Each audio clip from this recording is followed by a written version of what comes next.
Hello guys, कैसे हैं आप लोग। मैं हूं अमित कल्डा, आपका फ्रेंड फिलोसोफर एंड गाइड। स्वागत है आपका वीजी स्टडी हब में। चलिए सर, स्वागत है आपका budgeting and budgetary control chapter पे। ठीक है, old as well as new दोनों सिलेबस में आपको है। सीएस एग्जीक्यूटिव में theory as well as practical इसमें आते हैं। ठीक है, ये आज का जो दिन है हम उसमें पूरा थेरी पॉइंट ऑफ व्यू से पढ़ेंगे, पूरी थेरी डिटेल में कवर करेंगे। ठीक है, ऊपर ऊपर से पढ़ेंगे, माइन्यूट डिटेल्स सारे पंचवर्ड्स भी कवर करने की पूरी कोशिश करेंगे। ठीक है, अच्छी खासी थेरी है, बहुत ज़्यादा थेरी इसमें है और आप भी थक गए होंगे इसको कवर करते करते। ठीक है, पर फटाफट अपन इसको कवर करेंगे। ठीक है, काफ़ी चार्ट फॉर्म में भी मैं आपको ओवरव्यू के हिसाब से पढ़ाऊंगा और सारे पंचवर्ड्स कोशिश करूंगा कि इसमें कवर हो जाए। और कल हम इसके प्रैक्टिकल्स पढ़ेंगे, सारे इसके जो न्यूमेरिकल्स होते हैं एमसीक्यू वो अपन पढ़ेंगे। और इसमें मैं आपको कैपेसिटी वाले जो रेशोज होते हैं वो भी समझाऊंगा, कैपेसिटी वाले रेशो भी समझाऊंगा। फिक्स्ड और फ्लेक्सिबल यानी फ्लेक्सिबल बजट के जो क्वेश्चन आते हैं वो भी बताऊंगा। और कुछ जो मार्जिनल कॉस्टिंग में मैंने कहा था कि यार वो बजटिंग में आते हैं, वो वाले भी हम करेंगे। तो बिल्कुल निश्चिंत रहिए, काफ़ी सारे टाइप के क्वेश्चंस मैं इसमें कराऊंगा कल। ठीक है, तो आज का भी पूरा लेक्चर देखना है सर, कल का भी देखना है और आपका अच्छा खासा वेटेज कवर हो जाएगा। ठीक है, तो चलिए सर स्टार्ट करते हैं। Chapter 15 of new syllabus, budgeting and budgetary control. चलिए सर, तो इसमें क्या क्या है। इसमें पहले हम पढ़ेंगे बजट क्या है, बजटिंग क्या है, बजटरी कंट्रोल क्या है, फिर बजटरी कंट्रोल कैसे होता है, उसमें क्या क्या एलिमेंट्स होते हैं, ऑर्गेनाइजेशन में क्या स्ट्रक्चर डालना पड़ता है तब जाके आप वो बजट कंट्रोल कर पाओगे। फिर बजट को फोरकास्ट से कंपेयर करेंगे कि बजट और फोरकास्टिंग में क्या फर्क है। फिर budgeting as a budgetary control में क्या क्या फायदे हैं, क्या क्या लिमिटेशंस हैं। फिर हम पूरा एक बहुत बड़ा टॉपिक पढ़ेंगे, टाइप्स ऑफ बजट। सारे टाइप्स ऑफ बजट पढ़ेंगे जो मैं आपको समराइज्ड वे में बताऊंगा। ठीक है, ये चार्ट के थ्रू मैं आपको बताऊंगा। ठीक है, मैक्सिमम टाइप्स ऑफ चार्ट हम इसी टेबल से, इसी चार्ट से हम पढ़ने वाले हैं, आपको इजी लगेगा। और ये चार्ट मैं आपको टेलीग्राम में दे दूंगा। आई एम अज्यूमिंग कि आपने टेलीग्राम चैनल ज्वाइन कर लिया है। कमेंट बॉक्स में और डिस्क्रिप्शन में मैं आपको उसकी लिंक दे दूंगा। ठीक है, चलिए, और फिर हम एक दो और कंसेप्ट पढ़ेंगे, zero based budgeting and performance budgeting भी हम पढ़ेंगे। तो काफ़ी सारी चीज़ें हम पढ़ेंगे। ठीक है, बने रहिए, फोकस कीजिए। 1.5 आवर में मैं आपको पूरा चैप्टर रिवाइज करवाने वाला हूँ। थोड़ा फास्ट लगेगा बट आई विल एंश्योर कि आपको सब समझ में आ जाए। चलिए स्टार्ट करते हैं।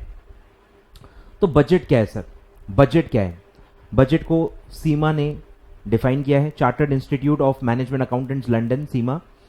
ठीक है, कि क्या है, प्लान है। बजट मतलब एक प्लान है, आने वाले 1 साल के लिए आप प्लानिंग कर रहे हो बिजनेस की, हर चीज की आप प्लानिंग करते हो। आप पढ़ाई की भी प्लानिंग करते हो, घर वाले आपके जो पेरेंट्स है वो आपकी प्लानिंग करते हैं, घर के खर्चों की प्लानिंग करते हैं, हर चीज की प्लानिंग हर इंसान कोई ना कोई करता ही है। वैसे ही बिजनेस में आप बिजनेस की प्लानिंग करोगे कि आने वाले 1 साल में क्या होने वाला है, हम कितना प्रॉफिट कमाएंगे, कितनी सेल हमको करनी पड़ेगी, कितने खर्चे होने वाले हैं, कैश की रिक्वायरमेंट क्या होने वाली है, कैपिटल की क्या रिक्वायरमेंट होने वाली है। सारी चीजें आप प्लान करते हो। जो चीज़ें क्वांटिटी टर्म्स में होती हैं जैसे कि मटेरियल, फिनिश प्रोडक्ट, सेल्स, ये सब यूनिट्स में कैलकुलेट होते हैं। और जो बाकी सारे हैं वो तो मॉनेटरी सेंस में भी, सब मॉनेटरी सेंस में तो आते ही हैं। ठीक है, और जहां जहां क्वांटिटी की रिक्वायरमेंट होती है वहां पे क्वांटिटेटिव टर्म्स में भी हम क्वांटिफिकेशन करते हैं। तो बजट क्या है सर, बजट एक प्लान है। प्लान हमेशा फ्यूचर के लिए होता है, मैनेजमेंट में आप पढ़ते ही हो। प्लान क्या है, फॉरवर्ड लुकिंग होता है। आने वाले साल का आप प्लान कर रहे हो कि क्या होने वाला है और आप क्या चाहते हो, क्या होने वाला है और क्या चाहते हो, इसको आप मिलाने की कोशिश करते हो। आप चाहते हो कि 70-80 आप मार्क लो, पर जैसी आपकी पढ़ाई है 40 के भी वांदे हैं, 40 के भी वांदे हैं। जिस तरह की आपकी पढ़ाई, जिस तरह की आपकी रिवीजन है और प्रिपरेशन है, 40 के वांदे हैं, पर आपकी सोच तो 70-80 की होती है। तो आप प्लान करो, कैसे इनके एक बीच का रास्ता निकालो कि 70-80 जितना चाहिए हो सकता है उतना न ले पाओ, लेकिन 40 भी नहीं आने चाहिए। तो आपकी क्या गलतियां हैं, आप क्या खामियां कर रहे हो, सब प्लान करके आप उसको अचीव करने की कोशिश करोगे, 40 को 70 करने की कोशिश करोगे। तो बिजनेस में प्रॉफिट का ये मतलब प्रॉफिट के लिए यूज होता है कि कितना प्रॉफिट हमको अचीव करना है, कितना मार्केट शेयर हमको चाहिए। अलग अलग सेंस में बजट बनाए जाते हैं, अलग अलग टारगेट्स आपके हो सकते हैं। सेल्स वैल्यू का भी टारगेट्स होता है, परसेंटेज इंक्रीज का, ग्रोथ का भी टारगेट हो सकता है, मार्केट शेयर का भी टारगेट हो सकता है। कोई भी सेंस में आप अपना टारगेट बना सकते हो, कोई भी दिक्कत नहीं है। ठीक है, तो plan express in terms of money, it is prepared and approved prior to budget period. ध्यान दो, बजट पीरियड में तो आप उसको यूज करोगे, बनना उसके पहले ही चाहिए। बजट पीरियड स्टार्ट होने के पहले ही बजट बन के तैयार होके अप्रूव होना चाहिए प्रायर टू बजट पीरियड। ठीक है, फिल इन द ब्लैंक सब आ सकते हैं, सारे पंचवर्ड्स पे मैं आपको स्ट्रेस करूंगा। ठीक है, तो आपको समझ जाना है कि सर पंचवर्ड बता रहे हैं। तो expressed in money, prepared and approved prior to budget period, may show क्या क्या बता सकता है भाई, income expense capital, income expense तो मिनिमम बताएंगे ही ताकि आप प्रॉफिट निकाल पाओ, और कैपिटल भी बता सकता है कि कितना कैपिटल एक्सपेंडिचर आपका होने वाला है। May be drawn up by showing incremental effects on farmer budget और एक्चुअल फिगर्स। ठीक है, इंक्रीमेंटल अप्रोच भी होता है जो अपन पढ़ेंगे। नॉर्मली बजट्स इंक्रीमेंटल अप्रोच से ही बनते हैं कि पिछले साल का बेस मान लिया जाता है और एक साल में क्या चेंज होगा उसके हिसाब से सोचा जाता है। और इसी का पूरा एक अलग कंसेप्ट पढ़ेंगे हम, जीरो बेस बजटिंग, जो इंक्रीमेंटल अप्रोच फॉलो नहीं करता है, जो बोलता है कि हर साल को नए साल की तरह आपका नया बिजनेस स्टार्ट हो रहा है ये सोच के आप बजट बनाओ, तो वो अप्रोच होती है जीरो बेस बजटिंग। ठीक है, अब क्या फीचर्स जरूरी हैं, पहले तो मैंने बता दिया कि ये money as well as physical units में एक्सप्रेस होता है। ठीक है, prepared for the implementation of policy formulated by the management, मतलब ये जो बजट है ये एक्चुअली सिर्फ नंबर्स नहीं है, ये सिर्फ यूनिट्स नहीं है, ये मैनेजमेंट की सोच है, ये मैनेजमेंट की पॉलिसी है, ये मैनेजमेंट का इंटेंशन है कि वो क्या चाहती है आने वाले साल में। आ रहा है कुछ समझ में? तो जैसे आप रैंक लाना चाहते हो तो उस तरह से आपकी हरकतें होनी चाहिए, 8-8, 10-10, 12 घंटे आपको पढ़ना चाहिए, रिवीजन प्लानिंग सब आपको दिखना चाहिए, तब जाके हमको लगेगा कि आप रैंक ला रहे हो। पर आप 3-4 घंटे पढ़ रहे हो तो वो तो 3-4 घंटे अगर आप पढ़ रहे हो तो ये आपकी सोच, आप क्या अचीव करना चाहते हो, पास होना चाहते हो, रैंक लाना चाहते हो या क्या करना चाहते हो, इससे हम इंटेंशन आपका जज कर सकते हैं। तो बजट एक्चुअली क्या है, बजट पॉलिसी कम्युनिकेट करता है, मैनेजमेंट का इंटेंशन कम्युनिकेट करना चाहता है कि मैनेजमेंट अपने बिजनेस को कहां लेके जाना चाहती है। ठीक है, it is laid down prior to budget period, जो मैंने आपको बताया प्रायर टू बजट पीरियड बनाया जाता है, एक डेफिनेट फ्यूचर पीरियड के लिए होता है, फ्यूचर पीरियड के लिए, आने वाले समय के लिए आप बनाते हो, और एक डेफिनेट होता है, अनसर्टन पीरियड के लिए आप नहीं बनाते हो, आपको पता होता है कि एग्जैक्टली कौन से पीरियड के लिए आप बजट बना रहे हो। ठीक है, the policy to be follow to attain the given objective must be laid down before the budget. तो मैनेजमेंट पहले अपनी पॉलिसी बताएगा कि वो क्या चाहता है और वो पॉलिसी को कैसे हासिल करना है, तो बजट उसके लिए एक टूल है, बजट उसको अचीव करने के लिए एक टूल होता है। ठीक है, अब आते हैं, अब बजट का मतलब समझ गए, बजटिंग मतलब क्या होगा, process of preparation of budget is called as budgeting. तो बजटिंग में कुछ खास है नहीं। और फिर है बजटरी कंट्रोल, कि कैसे बजट को as a tool of planning and control को आप यूज कर सकते हो, कैसे आप बजट मतलब क्या है, प्लान, अब उसको कंट्रोल की तरह कैसे यूज करना है। प्लान करोगे तो ही कंट्रोल कर पाओगे, आप फंक्शंस ऑफ मैनेजमेंट में पढ़ चुके हो, प्लानिंग होती है तो ही आप कंट्रोल कर पाओगे, दोनों inter related and interdependent steps हैं। तो कैसे हम बजट को कंट्रोल के लिए यूज करें ये हम पढ़ेंगे बजटरी कंट्रोल में। ठीक है, तो budgetary control is connected with budgets.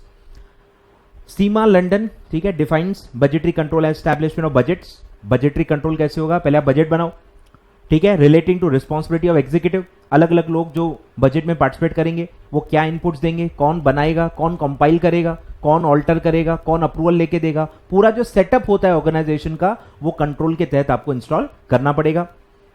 To the requirements of policy and the continuous comparison of actual with budgeted results. Control का मतलब ही क्या है कि आप कंपेयर करो कॉन्स्टेंटली कि आप क्या आपने टारगेट रखा था और क्या हासिल कर रहे हो, और रियल लाइफ में आप यही नहीं करते हो। काफी बच्चे जो कहते हैं ना कि सर हमारी पढ़ाई नहीं हो रही, कुछ नहीं हो रहा, ये नहीं हो रहा, तो कंपेयर करो कि आप कितना आपने टारगेट रखा था और आप एक्चुअली कितना पढ़ पा रहे हो और क्यों नहीं पढ़ पा रहे हो, ये भी तो सोचो ना। बस काफी लोग बोलते हैं सर पढ़ाई नहीं हो रही, हम सोचते हैं 8 घंटे होते हैं 2 घंटा, अरे तो 6 घंटे जा कहां रहे, लिस्ट बनाओ, लिखो एक जगह कि यार मैंने 6 घंटे आज कहां वेस्ट किए, रोज लिखो, वो रोज देखो, और कैसे वो 6 घंटे जहां आपने वेस्ट किए वहां से कैसे पढ़ाई में डाइवर्ट कर सकते हैं वो आपको सोचना पड़ेगा। कोई YouTube का वीडियो आपको हेल्प नहीं करने वाला। काफी बच्चे सोचते हैं कि सर का कोई YouTube वीडियो देख लेंगे और मैं जो 6 घंटे बर्बाद कर रहा हूं, जला रहा हूं रोज के, और वो मैं पढ़ाई में डाल दूंगा। ऐसे नहीं होता भाई, हमारे एक वीडियो से कमाल नहीं होने वाला। तो आपको रोज सोचना पड़ेगा कि भाई 6 घंटे मैं कहां वेस्ट कर रहा हूं, कैसे मैं वो एक्टिविटीज बंद करूं, कैसे मैं उसको पढ़ाई में डाइवर्ट करूं, कौन मुझे हेल्प कर सकता है, ये सब आपको सोचना पड़ेगा, बरोबर। तो वही है कि कंटिन्यूअस कंपैरिजन करो कि क्या आप हासिल करने वाले थे, ये महीने का आपका क्या टारगेट था, ये महीने में क्या सेल होने चाहिए थी, ये महीने में कितना प्रॉफिट होना चाहिए था और एक्चुअली कितना हुआ, कितना पीछे चल रहे हैं, ये पता होना चाहिए, ताकि कितना कवर अप करना है ये आपको समझ में आएगा। ठीक है, कवर अप करना होता है, और मंथली कंपैरिजन करोगे तो आप कवर अप कर लोगे ईयर एंड तक। ठीक है, either to secure by individual action the objectives of that policy और to provide the firm a firm basis for its revision. या तो आप अपने आप को बदलो, अपने आप को नहीं बदल पा रहे हो तो बजट को बदल दो। पहले अपने आप को कोशिश करो बदलो, कि आप खुद बदलो और आप अचीव कर लो। पर अगर वो नहीं हो रहा है, मतलब गलती आपकी नहीं है, बजट बनाने में ही आपने कुछ ज्यादा बड़े एस्टिमेट लगा लिए होंगे, ओवर एस्टिमेट कर दिया होगा, मतलब बजट को ही रिवाइज करना पड़ेगा और उसको आप क्या अचीव कर सकते हो रियल लाइफ सिचुएशन के हिसाब से, उसके हिसाब से आपको मोल्ड करना पड़ेगा। क्योंकि टारगेट तो आप भी 12-15 घंटे के रख ही लेते हो ना, पर आप खुद को इवेल्युएट नहीं करते हो। आप क्या एनवायरमेंट में हो, आपके पास पढ़ने की जगह है कि नहीं, आपके फ्रेंड्स सर्कल कैसा है, पढ़ने वाला है कि नहीं, मोटिवेटिंग फ्रेंड सर्कल है कि नहीं, ये आप देखते ही नहीं हो। डायरेक्ट बस आंख बंद करके 15 घंटे का शेड्यूल बना लेते हो। ऐसे नहीं होता। अपना जो अचीवमेंट आप कर सकते हो, जो आप अभी तक पढ़ते आ रहे हो, उसके हिसाब से करो तो आप वो अचीव कर पाओगे। ठीक है, नहीं तो क्या होगा, बजट को रिवाइज करना पड़ेगा। 15 घंटे का शेड्यूल बनाया पढ़ाई का, 2-4 दिन में समझ में आ गया कि अपने बस की बात नहीं है, 5 घंटे का शेड्यूल बना के 5 घंटे पढ़ रहे हैं, ऐसा भी होता है। तो यही है, अचीव कर पाओ तो अच्छी बात है, नहीं तो बजट को रियलिस्टिक वे में बनाओ ताकि आप उसको एज अ टारगेट उसको लेके चलो। ठीक है, यानी मोटिवेशन आपको मिलना चाहिए बजटरी कंट्रोल से, डीमोटिवेशन नहीं। चलिए अब स्टेप्स क्या हैं, कैसे होता है, तो ये अपन ने बेसिक ओवरव्यू में भी पढ़ा था। ठीक है, सबसे पहला है बजट बनाओ, पहला है बजट बनाओ। ठीक है, फिर है एक्चुअल को रिकॉर्ड करो, एक्चुअल को रिकॉर्ड करो कि एक्चुअल परफॉर्मेंस कैसा है। फिर एक्चुअल को बजट को कंपेयर करो, comparing actual attainments against the results, और फिर करेक्टिव एक्शन लो। ठीक है, या फिर आप अगर करेक्टिव एक्शन मतलब कुछ गलती ही नहीं मिल रही, अपनी गलती ही नहीं है, इन्फ्लेशन की वजह से खर्चा ज्यादा लग गया, सपोज सोचो ना, अगर भाई आपने क्वांटिटी मटेरियल की क्वांटिटी सही कंज्यूम की लेकिन प्राइसेस ही बढ़ गए, इन्फ्लेशन ऑल ऑफ सडन बहुत ज्यादा बढ़ गया। अब इन्फ्लेशन बढ़ गया तो इसमें आपकी गलती थोड़ी है, लेबर के वेज रेट्स बढ़ गए बियॉन्ड एक्सपेक्टेशन तो ये आपकी गलती थोड़ी है, कोविड हो गया तो आपकी गलती थोड़ी है। तो काफी बार अनसर्टन जो फ्लक्चुएशंस आती हैं, आप बजट से बहुत दूर रह जाते हो, उसमें काफी आउटसाइड फैक्टर्स भी होते हैं। तो अगर आउटसाइड फैक्टर्स की वजह से हो रहा है तो भैया आप बजट रिवाइज कर लो। ठीक है, तो पहले आप करेक्टिव एक्शन लो, गलती ढूंढो किसकी है, क्या हम कुछ बदलाव करके उसको सुधार के अचीव कर सकते हैं, कर सकते हैं तो ट्राई करो। नहीं हो रहा है और बाद में आपको समझ रहा है कि नहीं यार बियॉन्ड कंट्रोल है, इसमें हमारा कोई लेना देना नहीं है, तो आप बजट को रिवाइज कर लो, बजट को रिवाइज कर लो और अपने लेवल पे लाओ ताकि आप उसको अचीव कर पाओ, उसको फॉलो करो। फिर है बजट क्या है सर, बजट एक ब्लूप्रिंट है, मैप की तरह है कि आप कैसे अपने ऑब्जेक्टिव को हासिल करोगे। जो भी आपका एंड गोल है, जो भी आपका एंड गोल है वो आप कैसे स्टेप बाय स्टेप उसके पास पहुंचोगे, ये एक स्टेप की तरह है। आपको दिखेगा, विजुअलाइज होगा कि मुझे यहां पहुंचना है, अच्छा मैं इस साल यहां पहुंच जाऊंगा, फिर अगले साल यहां, फिर अगले साल यहां, और over the period of 5-10 years में वहां पहुंच जाऊंगा जहां पे मुझे पहुंचना है, जो आपके विजन एंड मिशन स्टेटमेंट में लिखा होता है। ठीक है, तो एक ब्लूप्रिंट की तरह है of the projected plan of action express in quantitative terms for a specific period of time. Budget puts a plan in a concrete form, मतलब सपनों को ऑन पेपर आपको लाना है। सपने तो आप भी देखते हो कि यार हमको मार्केट लीडर बनना है, लीडिंग मार्केट शेयर मेरे पास होना चाहिए।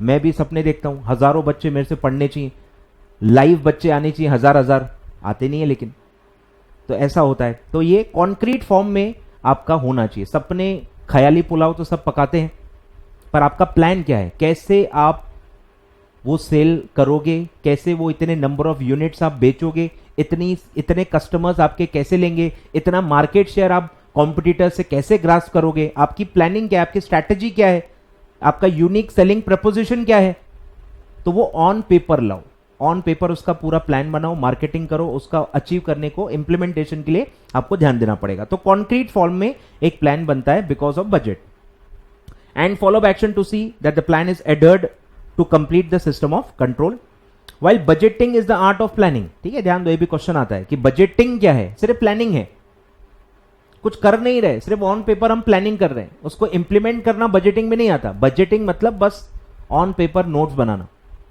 वो एक मतलब प्लानिंग है, बस आर्ट है, आर्ट ऑफ प्लानिंग। पर बजटरी कंट्रोल क्या है, सिर्फ प्लानिंग नहीं, उसको अचीव करना, इंप्लीमेंट करना। ठीक है, act of adhering to the plan. ठीक है, act of adhering to the plan मतलब इंप्लीमेंटेशन कंट्रोल वाले में इंप्लीमेंटेशन आता है। बजट, बजटिंग सिर्फ प्लानिंग है, इंप्लीमेंटेशन उसमें नहीं आता है, लेकिन बजटरी कंट्रोल के थ्रू आप इंश्योर करते हो कि प्लान अचीव हो।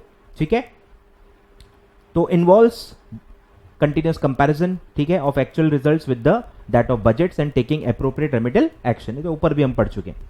अब आते हैं सर फोरकास्ट और बजट में क्या फर्क है। ठीक है, फोरकास्ट आपने नाम सुना ही होगा, एनवायरमेंट बोल रहा हूं, सॉरी, मौसम का आप देखते ही हो, बरोबर। आजकल बारिशें आ ही रही हैं तो आप देखते होंगे फोरकास्ट क्या है, वेदर फोरकास्ट आप देखते ही होंगे। क्रिकेट में भी आपने काफी फोरकास्ट देखे होंगे कि यही रन रेट से चला तो यहां तक पहुंचेंगे, ऐसे आप जगह जगह फोरकास्ट देखते ही हो। तो फोरकास्ट क्या है सर? फोरकास्ट है कि जो चीजें जैसी चल रही हैं वैसी ही चलती रही तो क्या होगा, उसमें आप कुछ चेंज नहीं कर रहे हो, जो भी चल रहा है अगर वैसा ही चलता रहा तो क्या होगा, उसको कहते हैं फोरकास्ट। ठीक है, forecast the mere estimate of what is likely to happen, क्या हो सकता है, ऐसा ही चलते रहा तो क्या हो सकता है, 4 घंटे ही पढ़ते रहे तो कहां पहुंचोगे, वो होता है फोरकास्ट। ठीक है, कि भाई 30-40 मार्क के बीच में अटक जाओगे, 5-6 घंटे करोगे तो भैया 40 पार हो जाओगे, 8-10 घंटे करोगे तो भैया नैया पार, 60 पार। तो ये होता है, हम भी यही करते हैं फोरकास्टिंग। कितने घंटे पढ़ रहे हो तो भाई आप कहां जाके अटकोगे ये हमको पता है। तो क्या लाइकली है, वो होता है forecasting. It is the statement of probable events which are likely to happen under anticipated conditions during a specified period of time. मतलब इसमें आपका कोई इन्वॉल्वमेंट नहीं, आपका कोई इन्वॉल्वमेंट नहीं, आप इसमें कुछ चेंज नहीं कर रहे हो, बस जो जैसा हो रहा है वैसा ही होता रहा तो क्या होगा। ठीक है, बजट क्या है सर? बजट में अब आपकी सोच आ गई, आपका टारगेट आप क्या आ गया, आपकी पॉलिसी आ गई कि आप क्या चाहते हो, ये आता है बजट। क्या होने वाला है उसको अपन डायरेक्शन देते हैं कि जहां हमको पहुंचना है वहां कैसे इसको पहुंचाएं। क्रिकेट मैच की तरह वो शॉट मारते हैं ना, बॉल को डायरेक्शन देते हैं, ये वैसा वाला है कि फोरकास्ट है, कुछ तो कहीं बॉल जा रहा है, बस टुक कर दिया और वो बाउंड्री पार, वैसा है बजट। बजट में आप सिर्फ डायरेक्शन देते हो, क्या हो रहा है अगर आपको पता चल जाए और कहां आपको जाना है, अगर आप वो हल्का सा बदलाव कर दो, बस वो एक टुक कर दो या वो धोनी जैसा एक हेलीकॉप्टर शॉट लगा दो तो बॉल सीधे बाउंड्री पार, तो वैसा है। ठीक है, तो ध्यान दो, बजट और फोकस में काफी बच्चों को वही मतलब बेसिक फर्क नहीं समझता, सर यहां भी फ्यूचर है यहां भी फ्यूचर है। अरे एक है कि खुद क्या होगा, ठीक है, खुद क्या होगा, और एक है कि आप उसको कैसे वहां तक लेके जाओगे, वो होता है बजट। बजट शोर्स policy and programme to be followed in a future period under planned condition. आ रहा है फर्क समझ में? ये प्लान नहीं होता फोरकास्टिंग, ये अनप्लैंड है, इसमें आप कुछ भी अपना दिमाग नहीं लगाते, उसको चेंज नहीं करते हो, जो जैसा हो रहा है वैसा। और यहां प्लान्ड कंडीशन में कैसे आप वहां तक जाओगे, ये होता है budget. Forecast being statements of future events do not connote to any sense of control, यहां आपका कोई कंट्रोल नहीं है। फोरकास्ट ऐसी ही चीजों का होता है जो बियॉन्ड कंट्रोल्स होती है normally. Budget is a tool of control, ये पूरा उल्टा है, ये तो कंट्रोल करने के लिए ही तो बनाया जाता है ना, कि चीजें अपने कंट्रोल में हो, जैसा मैं चाहता हूं वैसे होना चाहिए, तो उसको कहते हैं बजट। ठीक है, since it represents actions which can be taken can be shaped according to the will so that it can be suited to the conditions which may और मे नॉट हैपन। मतलब ट्राई आप भी कर रहे हो, budget बना के आपका मतलब कोई अश्योरिटी नहीं कि ऐसा ही होगा, पर आपके हेड में आप प्रिपेयर हो जाओ कि हाँ मैं ऐसा ऐसा करूंगा तो ऐसा हो जाएगा, आप ट्राई करते हो। ठीक है, forecasting is a preliminary step, budget बनाने के पहले भी फोरकास्टिंग तो करनी पड़ेगी। मतलब फोरकास्टिंग एक्चुअली बजट का भी फर्स्ट स्टेप ही है, प्रिलिमिनरी स्टेप है। आप क्या चाहते हो इससे पहले आपको ये देखना होता है कि अपने आप क्या होगा, आपको अपने तरफ से कितना एफर्ट डालना है, आपको अपने तरफ से कितना एफर्ट डालना है वो आपको बाद में पता चलता है। तो पहले आप अपने आप क्या होगा वो आपको पहले पता करना होता है, और वो होता है फोरकास्टिंग। तो forecasting is the preliminary step for budgeting, it ends with the forecast of likely events. It begins with forecasting. It begins when the forecasting ends. Forecastings are converted into budget. ठीक है, forecast को ही आप mould करते हो कि यार इतना profit करना है तो सेल इतनी करनी पड़ेगी, तो आप सेल को बढ़ा देते हो, या कोई खर्चा घट सकता है तो उसको घटा देते हो और आप डिजायर्ड प्रॉफिट तक आते हो। अब वो सेल बढ़ाएं कैसे, वो खर्चे घटाएं कैसे, यही बजट है, यही बजट है, यही पॉलिसी का पार्ट है कि यार सेल बढ़ानी है तो मतलब मार्केटिंग ज्यादा करनी पड़ेगी, कैंपेन ज्यादा करने पड़ेंगे, प्राइस भी हो सकता है हल्की सी कम करनी पड़े, आए ख्याल में। तो ये ऐसा फिर उसको डायरेक्शन देते हो और पॉलिसी को फिर इंप्लीमेंट करते हो ताकि वो जो डिजायर्ड आपने सोचा है वो अचीव हो पाए। ठीक है, अब है स्कोप के हिसाब से कि कहां कहां इसको यूज कर सकते हैं। तो फोरकास्ट तो बहुत वाइड है भाई, कहीं भी यूज कर सकते हैं। जहां भी अनसर्टेनिटी है, जहां भी अनसर्टेनिटी है वहां फोरकास्टिंग कर सकते हो, लेकिन हर जगह बजटिंग नहीं होता। बजटिंग के लिए फाइनेंशियल चीजें होना बहुत जरूरी है। तो ये फोरकास्ट का वाइड स्कोप है, मतलब इसका जो एप्लीकेशन है वो बहुत अलग अलग फील्ड्स में होता है। जैसे वेदर में फोरकास्ट होता है, पर वेदर में बजट थोड़ी हो सकता है। ठीक है, since it can be made in two spheres also where the budget can not be interfere. बरोबर, जहां बजट आप बना ही नहीं सकते हो, बजट का कोई काम ही नहीं है, क्योंकि वहां फाइनेंशियल टर्म्स में आप कुछ नहीं कर सकते। तो मतलब फोरकास्ट का एप्लीकेशन ज्यादा है, फोरकास्ट बहुत ज्यादा अलग अलग जगह पे होता है, लेकिन बजट उतनी जगह पे नहीं होता है। Budget have a limited scope, it can be made of phenomena non capable of being expressed quantitatively. ठीक है, तो जहां क्वांटिटेटिव टर्म्स में या मॉनिटरी सेंस में आप कैलकुलेशंस नहीं कर सकते, वहां पे आप बजट नहीं बना सकते। तो स्कोप किसका ज्यादा है? फोरकास्ट का।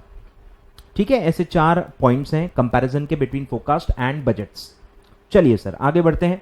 अब है एडवांटेजेस, ठीक है, एंड डिसएडवांटेजेस कि बजटरी कंट्रोल अगर आप इंप्लीमेंट करते हो अपने बिजनेस में तो आपका क्या फायदा होगा। कंट्रोल करते हो कोई भी चीज को तो क्या फायदा होता है, सोच के देखो। कोई भी कंट्रोल हो, बजटरी कंट्रोल हो या कोई भी बिजनेस में अगर आप कंट्रोल करते हो तो फायदे क्या होंगे भाई? कि चीजें प्लानिंग के हिसाब से होती हैं, आपके कंट्रोल में होती हैं, एक फिक्स टाइम के अंदर हो जाती हैं, वेस्टेज नहीं होता, टाइम का, मटेरियल का, रिसोर्सेज का वेस्टेज नहीं होता। बरोबर, ये सब चीजें तो नॉर्मल कुछ पॉइंट्स मतलब आपको खुद ही आ जाने चाहिए। बोलो, it reduces losses wastages to the minimum, क्योंकि आप सब प्लानिंग करके कर रहे हो। Brings out clearly where effort is needed, effort कहां चाहिए, कहां ध्यान देना है। जैसे मैंने बताया सेल्स बढ़ानी है तो ही प्रॉफिट बढ़ेगा, तो सेल्स पे आपको ध्यान देना है। जो चीज आप ऑल्टर कर रहे हो, फोरकास्ट जो है जो अपने आप हो रहा है, वहां आप एफर्ट थोड़ी लगाओगे। समझ में आ रहा है क्या? अगर मेरी सेल 50 लाख थी और नॉर्मल सर्कमस्टांस में 50 का 60 अपने आप होने वाला है, और मेरा टारगेट भी अगर 60 ही है, तो मैं सेल पे ध्यान क्यों दूंगा कि 50 से 60 तो खुद ही जाने वाली है। पर अगर मैं 60 को 75 बना रहा हूं, मैं टारगेट रख रहा हूं, बजट बना रहा हूं कि नहीं 60 तो अपने आप होगा, लेकिन मुझे 75 तक लेके जाना है, तो मेरा एक्स्ट्रा एफर्ट सेल्स में लगेगा।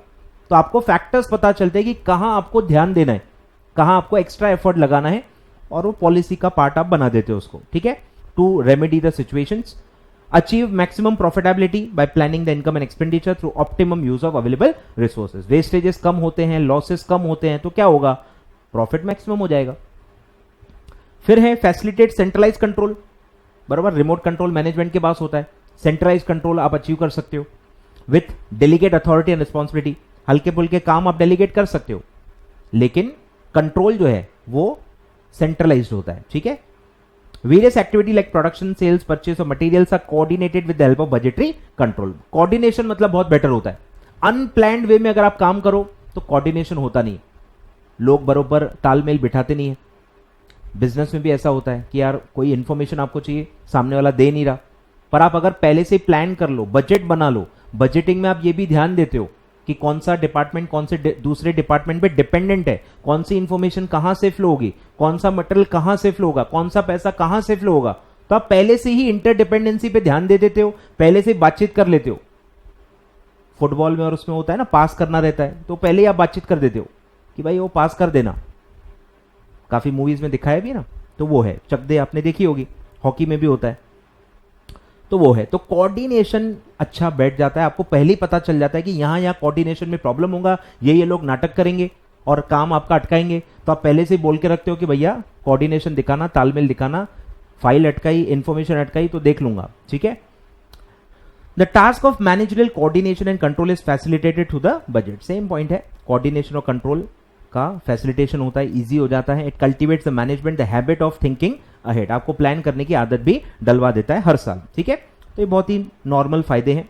नुकसान क्या है सर? नुकसान तो मैं ही बता देता हूं कि टाइम और पैसा बहुत ज्यादा लगता है, कि जब आप बजट बना रहे हो आप प्रॉफिट नहीं कमा रहे हो, बजट से प्रॉफिट नहीं कमा सकते। Budget is a non revenue item, वो सिर्फ आप प्लानिंग कर रहे हो, it's not a cell purchase. तो बजट मतलब एक अलग आइटम है, जो आप टाइम स्पेंड कर रहे हो बजट पे, वो कोई प्रोडक्टिव एक्टिविटी नहीं है। उसका फायदा हो सकता है, पर अपने आप में सिर्फ बजट बना के कोई कमाई नहीं होती। ठीक है, तो जो भी आप टाइम स्पेंड करते हो उसके प्लानिंग में, बनाने में जो भी रिसोर्सेस लगते हैं वो सब आपका कॉस्ट है अलग से जो आप इनकर कर रहे हो। ठीक है, ध्यान दो, budgets are meant to deal with business conditions that are constantly changing. बराबर, ये ध्यान दो कि जो आप आज सोच रहे हो कल हो सकता है वो इरेलीवेंट हो जाए। अभी तक बच्चे पढ़ाई कर नहीं रहे थे क्योंकि आईसीएसआई ने टाइम टेबल दिया नहीं था। काफी बच्चे तो ये भी सोच रहे थे शायद एग्जाम ही नहीं होगा, मस्त दिसंबर में होगा। अचानक से बॉम्ब गिर गया, इंस्टीट्यूट ने टाइम टेबल दे दिया, 10 अगस्त से आपका एग्जाम चालू हो रहा है। तो एक दिन पहले तक जो बेचारे बच्चे खुशी की जिंदगी जी रहे थे, अचानक से उनकी पूरी दुनिया उजाड़ दी। ठीक है, तो कॉन्स्टेंटली बिजनेस का भी एनवायरमेंट बदल जाता है। आज आप खुश हो कि आपकी सेल्स हो रही है, कस्टमर्स आपसे खुश है, पर हो सकता है कोई अचानक रिलायंस की, जियो की तरह आपके आ जाए और एयरटेल की बैंड बजा जाए, ऐसा भी हो सकता है। तो कॉम्पिटिटर्स भी होते हैं, फैक्टर्स एडवर्स हो जाते हैं। अचानक से कोविड आ गया, सिनेमा थिएटर्स पूरे बंद हो गए, साल भर से बंद पड़े। कभी ऐसा इमेजिन भी नहीं किया था कि साल भर थिएटर्स कभी बंद हो सकते हैं। तो हर चीज बदल रही है, कुछ भी हो सकता है बिजनेस में। तो आपको जब आप प्लानिंग कर रहे हो, कोई फुल प्रूफ मतलब वो नहीं होता कि मैं जैसा सोच रहा हूं वैसा ही होगा, कुछ भी हो सकता है। तो आप जो सोच रहे हो, जो आप अचीव करना चाहते हो सकता है ऑल ऑफ सडन कुछ भी ना हो और आपका पूरा प्लान बिगड़ जाए और आपका सारा खर्चा वेस्ट हो जाए। Therefore, budget estimates lose much of their usefulness under changing conditions because of their rigidity. अगर जैसा आपने सोचा था, जो डायरेक्शन में आपने सोचा था, अगर डायरेक्शन ही बदल गया तो सब कुछ वेस्ट हो जाएगा। It is necessary that budgetary control system should have adequate flexibility. ठीक है, तो बजट फ्लेक्सिबल होने चाहिए, प्लान ए, प्लान बी, ऐसे अलग अलग आपके पास ऑप्शंस होने चाहिए। बजट भी हम पढ़ेंगे, फिक्स बजट भी होता है, फ्लेक्सिबल बजट भी होता है। तो इसलिए फिक्स बजट ज्यादा अच्छा होता नहीं क्योंकि वो एक ही लेवल ऑफ एक्टिविटी के लिए होता है। मल्टीपल एक्टिविटीज, मल्टीपल कैपेसिटीज पे आपको बजटिंग करनी चाहिए। तो फ्लेक्सिबल बजट हम पढ़ेंगे कि बेटर होता है। It has often been found that in practice organisation of budgetary control becomes top heavy and costly, specially from the point of view of small concern. ठीक है, तो यही है, कॉस्ट फैक्टर बहुत ज्यादा है, टाइम फैक्टर भी बहुत ज्यादा है। ठीक है, और ये सिर्फ एक एस्टिमेट्स हैं and that are not dependable. ठीक है, मतलब ऐसा नहीं कि वो कोई ऑडिट रिपोर्ट है, या वो ऐसा नहीं है कि कुछ मतलब बहुत ही रिलायबल कोई स्टेटमेंट आप बना रहे हो। वो सिर्फ एस्टिमेट्स हैं, फ्यूचर का है, कुछ भी हो सकता है। तो उसके भरोसे भी आप बहुत ज्यादा रह नहीं सकते, तो डिपेंडेबल नहीं। आगे बढ़ते हैं सर, अब आते हैं मुद्दे पे कि ये इंस्टॉल कैसे होगा। ठीक है, ये इंस्टॉल कैसे होगा, इसके बाद अपन सीधे टाइप्स ऑफ बजट पढ़ने वाले हैं। ठीक है, चलिए अब अपन सेकंड पार्ट पे आ गए। अभी तक हमने सब इंट्रो पढ़ा, फोरकास्ट को कंपेयर किया, बजट क्या है, बजटिंग क्या है, बजटरी कंट्रोल क्या है, उसके फायदे नुकसान क्या है। अब वो इंस्टॉल कैसे होगा, लागू कैसे होगा, उसके क्या पॉइंट्स होते हैं, कैसे बनता है, उसका सेटअप कैसे होता है, और फिर हम पढ़ेंगे टाइप्स ऑफ बजट। ठीक है, चलिए बढ़े आगे।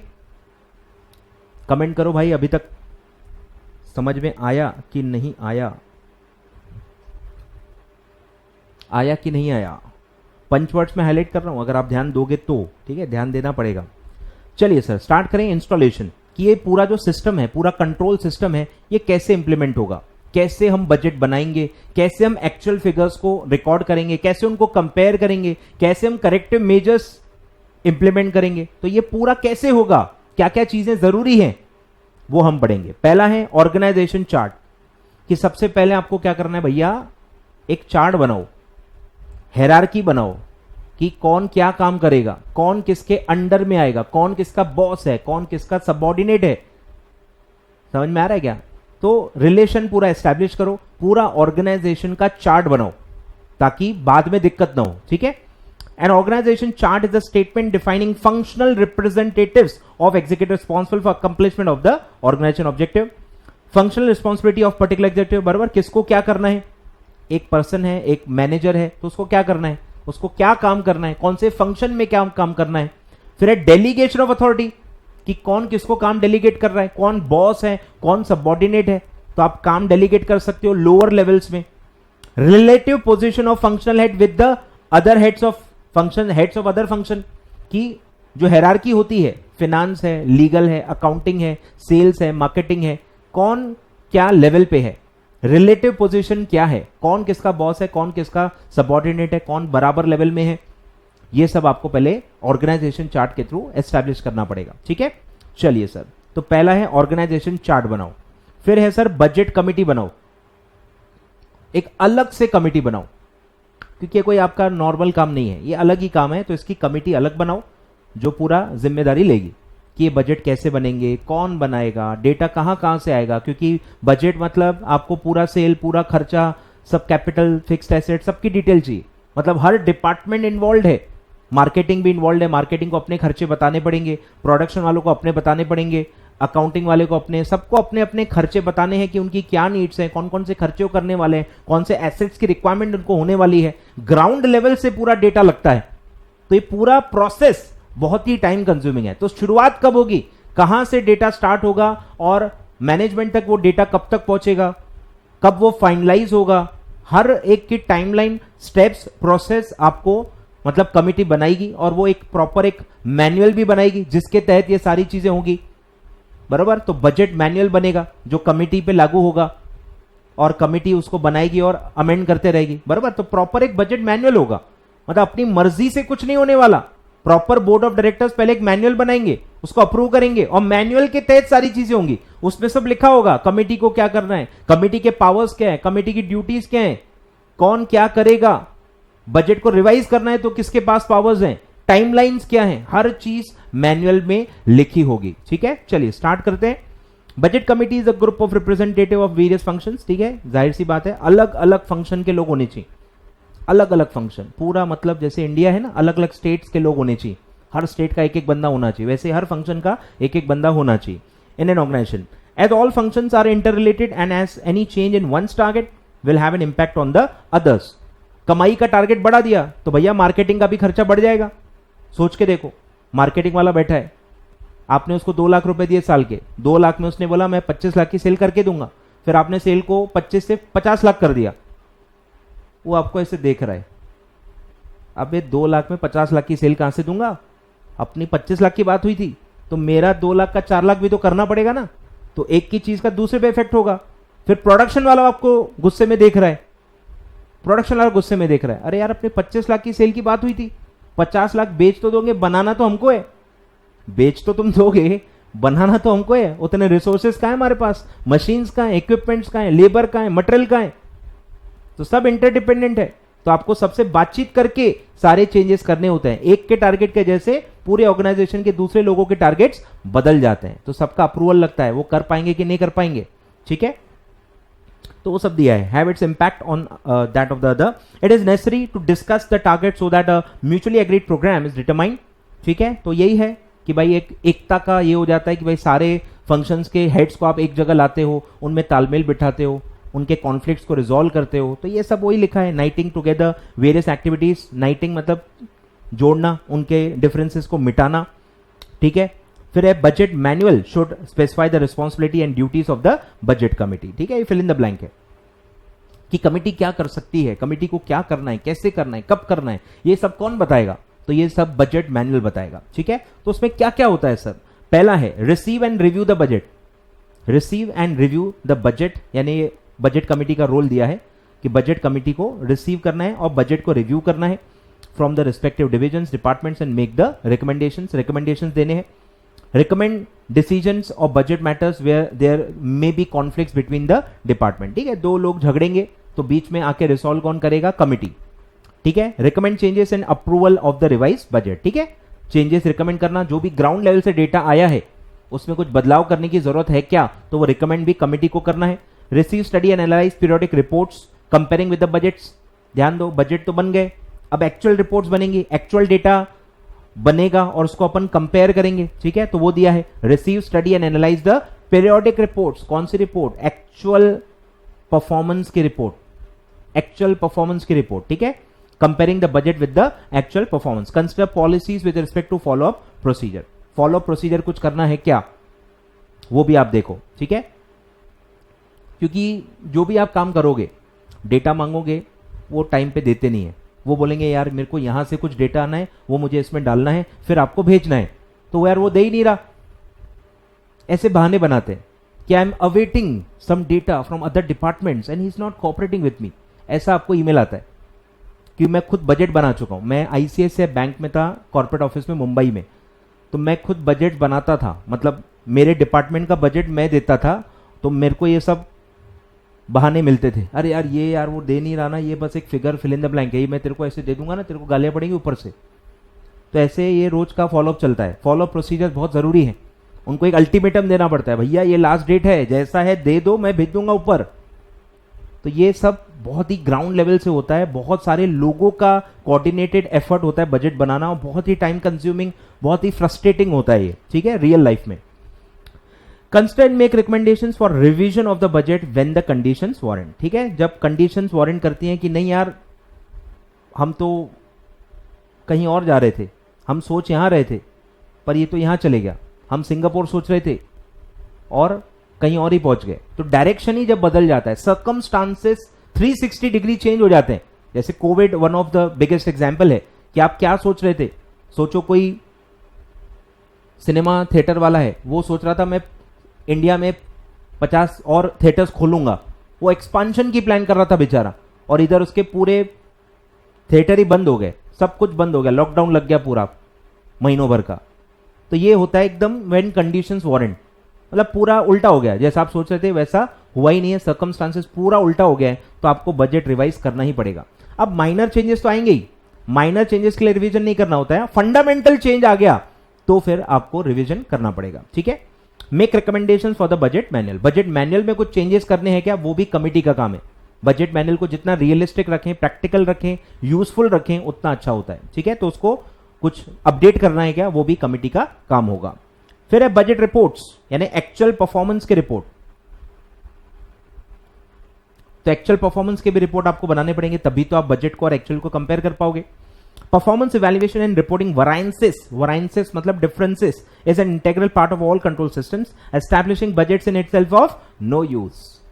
सिर्फ आप जो शेड्यूल बना के मस्त चिपका देते हो, उससे कुछ नहीं होता भाई, उससे कुछ नहीं होता, उसको फॉलो भी करना पड़ता है। एक्चुअली कितने आपने घंटे पढ़े, एक्चुअली वो चैप्टर कितने आपने रिवाइज किए, वो भी लिखना होता है। सिर्फ मस्त वो चिपका के और वो सबको इंप्रेस करने वाला काम नहीं है सर, ठीक है। Unless a comparison is regularly made between actual expenditure and the budget allowances, आपने कितना सोचा था और एक्चुअली कितना अचीव किया, और कितना डिफरेंस है, कितना आप पीछे चल रहे हो, वो कैसे कवर होगा, क्यों आप पहुंच नहीं पाए, क्या फैक्टर्स थे, क्या सर्कमस्टांसेस थे, उसमें आपकी गलती कहां है, कौन से डिपार्टमेंट की गलती है, कौन से पर्सन की गलती है, उसको उससे जवाब मांगा जाता है कि आपने ऐसा क्यों किया, अब हम आपके तरफ मतलब आपके लिए क्या करें कि आप अगली बार अचीव कर लोगे। तो ये सब पूरा प्रोसेस होता है बजटिंग का। And the results reported to the management, for this purpose budget reports showing comparisons between actual and budgeted should be presented periodically and promptly, ठीक है। तो टॉप मैनेजमेंट को ईमानदारी से सारे रिपोर्ट्स देते रहने, बजट्स भी देने हैं, एक्चुअल जो रिपोर्ट्स हैं वो भी देनी है, प्रॉपर कंपैरिजन भी देना है, वरायंसेस भी देना है, और आपने क्या एक्शन लिया वो भी देना है। तो सब टॉप मैनेजमेंट तक जाना चाहिए, ठीक है, तभी कुछ काम की बात है, तभी कुछ होगा, ठीक है। चलिए, अब बजट रिपोर्ट में क्या क्या होना चाहिए, ठीक है, वो रेगुलरली एंड प्रॉम्प्टली प्रेजेंट होनी चाहिए, डिले नहीं होना चाहिए। 2 महीने मस्त जोश के साथ आपने रिपोर्ट्स बनाई, उसके बाद बनाना ही बंद कर दी, तो ऐसा नहीं होना चाहिए, रेगुलर होना चाहिए एंड ऑन टाइम प्रॉम्प्टली होना चाहिए। Design to give only the essential information, कचरा नहीं देना है, बहुत ही ज्यादा डिटेलिंग भी नहीं देनी है, जो इतनी की नीड है, जो टॉप मैनेजमेंट देख पाए, जितना उनके पास टाइम होगा उसके हिसाब से बनानी है, ठीक है। To avoid unnecessary details, free from personal bias, जैसा आप चाहते हो वैसा नहीं, जो एक्चुअल है वो बताओ। काफी बार ऐसा होता है कि अपने अपने डिपार्टमेंट की अच्छी पिक्चर दिखाने के लिए लोग काफी चेंजेस करते हैं, तो ऐसा अलाउड नहीं है। जो ग्राउंड रियलिटी है, जो एक्चुअल अचीवमेंट्स है, वो एक्चुअल बताओ, ठीक है। अपना पर्सनल बायस, अपना पर्सनल जो मोटिव है, उसके हिसाब से नंबर्स को बदलो मत, ठीक है। Dated and sign by those who prepare and check it, ठीक है। सबका डेट और टाइम और साइन होना चाहिए कि किसने बनाया था, किसने चेक किया। ऑडिट में जैसा होता है वैसा पूरा साइन और डेट पूरा होना चाहिए, ताकि कल जाके हम किसी को रिस्पॉन्सिबल ठहराना है तो ठहरा पाए, ठीक है। चलिए सर, फिर है बजट मैनुअल, सबसे इंपॉर्टेंट बजट मैनुअल, ठीक है। जो भी होगा वो इसके हिसाब से होगा, जैसे कंपनी में एमओए एओए होता है, वैसे ही बजटरी कंट्रोल में बजट मैनुअल होता है, ठीक है। अब बजट मैनुअल से document which sets out the outstanding instructions, किसको क्या करना है, कब करना है, कैसे करना है, ये सब मैनुअल में लिखा है, ठीक है। Governing the responsibility of persons and procedures, forms and records relating to preparation and use of budget is a booklet containing standing instruction. Standing मतलब outstanding, पहले से ही आपने सब लिख दिया है, बाद में नहीं बताओगे, पहले से ही लिखी है। Standing instructions regarding the procedures to be followed and the time schedules to be observed, ठीक है। कैसे करना है, क्या करना है, कब करना है, सब कुछ लिखा होता है। अब क्या क्या है, तो इसमें डेट्स रहेंगी, कब से preliminary forecast and plan submit करना है, कब से प्रोसीजर स्टार्ट होगा उसका डेट बताना है, फैक्टर जो कंसिडर करने हैं वो फैक्टर भी बताने हैं, ठीक है, कैसे चेक होगा, manner of scrutiny and personnel to carry it out, ठीक है, कौन चेक करेगा, कैसे करेगा, क्या क्या चेक करेगा, वो सब आप इसमें लिखा रहता है। फाइनलाइजेशन आप कैसे करोगे, finalisation of functional budgets and their compilation into master budget, पढ़ने वाले अपन आगे, तो कैसे होगा, कैसे हम मर्ज करेंगे, कैसे मास्टर बजट बनाएंगे, वो सब भी लिखा रहता है। Manner in which budgets after acceptance, एक बार अगर वो एक्सेप्ट हो गया उसके बाद because of any external circumstance आपको उसको बदलना पड़ रहा है तो कैसे बदलोगे, उसका भी प्रोसीजर लिखा रहता है। आफ्टर एक्सेप्टेंस भी उसको रिवाइज या अमेंड किया जा सकता है, तो उसका भी प्रोसीजर उसमें लिखा होता है।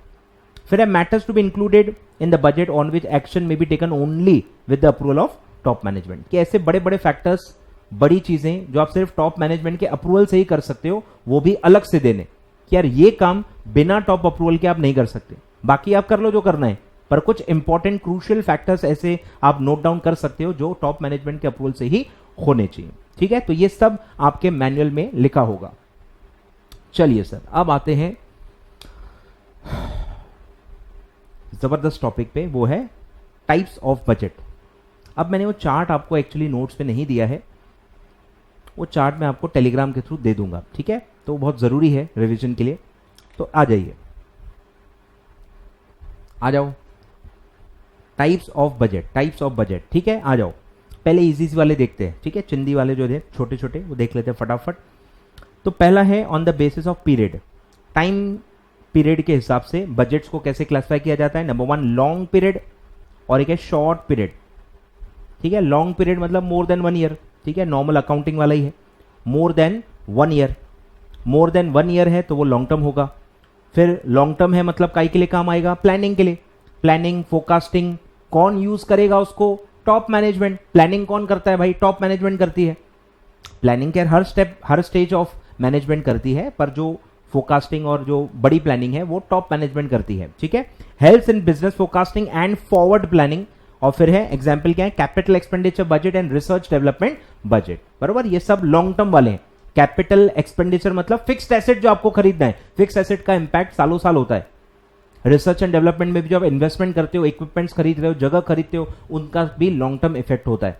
तो ये दोनों ऐसे बजट है जिनका लॉन्ग टर्म इफेक्ट होता है। तो इस पे क्वेश्चन आ सकता है आपको, capital expenditure budget and research development budget, ये दोनों क्या है, लॉन्ग टर्म प्रोजेक्ट्स हैं, लॉन्ग टर्म बजट्स में आते हैं। और and as compare to that short term क्या होगा, लेस देन 1 ईयर। और ये किसके लिए यूजफुल है, lower level of management. Lower level of management जो है वो शॉर्ट टर्म प्लानिंग वो करते हैं, ठीक है, क्लियर है। Long term, short term. अब ये है काफी इंपॉर्टेंट, इस पे काफी बार क्वेश्चंस आए हैं और बार बार रिपीट भी होते हैं। कैपेसिटी वाइज यानी एक्टिविटी लेवल वाइज, ठीक है, एक्टिविटी लेवल वाइज कि आप क्या लेवल पे बजट बना रहे हो। तो अगर आप एक ही कैपेसिटी, एक ही आउटपुट लेवल पे आप बजट बना रहे हो तो उसको कहते हैं फिक्स बजट, ठीक है। Fix level of activity, output जो होता है ना वो फिक्स होता है, एक ही लेवल पे आप सारा बजटिंग करते हो। और क्योंकि ये फिक्स्ड है, ये चेंज नहीं होता। आउटपुट लेवल भले आपका एक्चुअल लेवल बदलते जाए, आपने 50,000 का प्लानिंग किया है पर आपका एक्चुअल आउटपुट 60,000 है, तो भी आप इसको बदलते नहीं हो। Does not change with change in output. Budgeted output और एक्चुअल आउटपुट अलग अलग है, फिर भी आप इसको चेंज नहीं करते हो। टू मैच द बेस आप इसको चेंज नहीं करते हो, इसलिए इसको क्या कहते हैं, fix budget. It does not changes with change in output. फिर एक किसके लिए फिर यूजफुल होगा, फिक्स्ड एक्सपेंसेस। फिक्स्ड एक्सपेंसेस आपको पता ही है कि वो फिक्स्ड होते हैं, फिक्स कॉस्ट टोटलिटी में फिक्स होते हैं इररिस्पेक्टिव ऑफ एक्चुअल आउटपुट। याद आ रहा है, मार्जिनल कॉस्टिंग में हमने पढ़ा है कि टोटलिटी में ही फिक्स होते हैं। आप 50,000 बनाओ, 60,000 बनाओ, 70,000 बनाओ, अब जितना भी बनाओ, फिक्स कॉस्ट टोटलिटी में कांस्टेंट होते हैं। तो फिक्स कॉस्ट के लिए फिक्स बजट आप बना सकते हो, फिर भी चल जाएगा, बट बाकी के लिए नहीं चलेगा। वेरिएबल कॉस्ट, प्रॉफिट, इनके लिए फिक्स बजट नहीं चलता। अब इसीलिए ये क्या है, अनरियलिस्टिक है कि यार लॉटरी थोड़ी लग जाएगी, 50,000 सोचा 50,000 ही बना लोगे, कितना रेयर होगा। तो एक तो अनरियलिस्टिक है, जितना आप सोच रहे हो वो भी आप फ्यूचर का फोकस कर रहे हो, एग्जैक्टली मैच कैसे होगा। और नहीं हुआ तो पूरा बेकार हो गया। 50,000 सोचा था, 60,000 आउटपुट हो गया। अब दोनों इतने अलग अलग हैं, इतना डिफरेंस है उनमें अगर आप कंपेयर करोगे भी तो मीनिंगलेस है। 50,000 के बजट को आप 60,000 के एक्चुअल फिगर से कंपेयर करोगे तो बेवकूफी है, मीनिंगलेस है, अनरियलिस्टिक है, इलॉजिकल है। तो इसीलिए फिक्स बजट ज्यादा यूज नहीं होते हैं, और इसी का दूसरा नाम है स्टैटिक बजट। ठीक है, फिक्स्ड बजट को ही क्या कहते हैं, स्टैटिक बजट। क्लियर है? ठीक है, सारे पंचवर्ड्स कवर कर लिए। ओके, चलिए सर, अब है नेक्स्ट फ्लेक्सिबल बजट। ठीक है, नाम में ही मीनिंग है कि आप ये एक आउटपुट पे नहीं बनाते हो, आप मल्टीपल, एक से ज्यादा आउटपुट्स पे बनाते हो, और आप एक्चुअली देखा जाए, प्रैक्टिकली देखा जाए तो आप एनी लेवल ऑफ एक्टिविटी के लिए इसको बना सकते हो, एनी लेवल ऑफ एक्टिविटी के लिए आप इसको मोल्ड कर सकते हो, इसको बना सकते हो, क्योंकि इसमें आप सारे एक्सपेंसेस को 3 में क्लासिफाई करते हो, जो अपन मार्जिनल कॉस्टिंग पढ़ते हैं, वेरिएबल, फिक्स्ड और सेमी वेरिएबल। आप एक्सपेंसेस को nature wise, behaviour wise classify करते हो, और उसको फिर आप आउटपुट के हिसाब से बदल सकते हो। तो वर्चुअली आप कोई भी एक्टिविटी लेवल के लिए इसको मोल्ड करके बना सकते हो। ठीक है, तो this changes with the change in output, output के हिसाब से ये भी बदलते रहेगा, आप इसको फिक्स नहीं रखते हो। फिर ये पॉसिबल कैसा है, चमत्कार कैसे होगा, क्योंकि आप कॉस्ट को बांट देते हो fix, variable and semi variable में, और ये virtually any level of activity के लिए आप बना सकते हो। और ये लॉजिकल है क्योंकि बेस मैच हो जाता है, एक्चुअल वॉल्यूम को एक्चुअल वॉल्यूम से कंपेयर करना है, बजटेड वॉल्यूम और एक्चुअल वॉल्यूम का बेस सेम होना चाहिए, और फिर उनके कॉस्ट को और प्रॉफिट को और सेल को आप कंपेयर करोगे तो वो लॉजिकल और मीनिंगफुल कंपैरिजन होता है। ठीक है, तो ये लॉजिकल है, और इसी को आप कहते हो ऑपोजिट ऑफ स्टैटिक बजट। ठीक है, फिल इन द ब्लैंक में आ सकता है, इसलिए मैंने दिया है कि ये ऑपोजिट ऑफ स्टैटिक बजट होता है। चलिए सर, तो ये था आपका capacity wise fix budget and flexible budget. आगे बढ़ते हैं सर, अब है functional budgets, function wise budget, functional budget. ठीक है, पहला है सेल्स बजट। ठीक है, फंक्शनल बजट, फंक्शन वाइज आप बजट बना रहे हो तो उसका पहला है सेल्स बजट। ठीक है, अब पूरी कहानी जो है बजट की वो सेल से स्टार्ट होती है। सेल ही आपका डिसाइडेड नहीं होगा, कितना बेचना है यही पता नहीं होगा, तो कितना बनाऊंगा ये कैसे डिसाइड करोगे, कितना बनाऊंगा, प्रोडक्शन कितना होगा ये कैसे डिसाइड करोगे, प्रोडक्शन ही डिसाइड नहीं होगा तो मटेरियल कितना खरीदना है ये कैसे डिसाइड करोगे, लेबर कितना हायर करना है वो ये कैसे डिसाइड करोगे। कुछ समझ में आ रहा है? तो सेल से ही शुरुआत होती है। अब सर सेल मेरे हाथ में थोड़ी है, मेरे हाथ में होती तो बात ही खत्म होती, डिमांड मेरे हाथ में नहीं है। पर सर जब तक सेल आप डिसाइड नहीं करोगे प्रोडक्शन डिसाइड नहीं होता, जब तक प्रोडक्शन नहीं डिसाइड करोगे बाकी सारे फैक्टर्स ऑफ प्रोडक्शन आप प्लान नहीं कर सकते। तो it has to start with the sales budget, और इसीलिए इसको कहते हैं की स्टोन ऑफ बजटिंग, क्योंकि इसी पे सारे आगे के बजट बनते हैं, इसी से सारे आगे के बजट्स अफेक्ट होते हैं, इसीलिए इसको कहते हैं की स्टोन ऑफ बजटिंग। ठीक है, forms the fundamental basis on which other budgets are build, इसी के बेस पे बाकी सारे बजट बनते हैं, अफेक्ट होते हैं। अब ये क्वांटिटी में बनता है, वैल्यू में बनता है, ऑब्वियसली क्वांटिटी सोल्ड भी आप निकालते हो, टोटल सेल्स वैल्यू भी आप निकालते हो। ठीक है, influence by variety of factors, internal external, बराबर। एक्सटर्नल मेन होते हैं इसमें, एक्सटर्नल क्या है भाई, डिमांड क्या है, टेस्ट प्रेफरेंसेस क्या है कंज्यूमर के, कॉम्पिटिटर्स क्या है, वो कितने स्ट्रांग है, मटेरियल की अवेलेबिलिटी क्या है, ओवरऑल फैक्टर्स, गवर्नमेंट की पॉलिसी क्या है, आए ख्याल में। और इंटरनल मतलब अपनी कैपेसिटी क्या है, लेबर का क्या सिचुएशन है, मैनेजमेंट का क्या सोचना है, इंटरनल फंड्स कितने हैं, बराबर, ये सारे इंटरनल फैक्टर्स हो सकते हैं।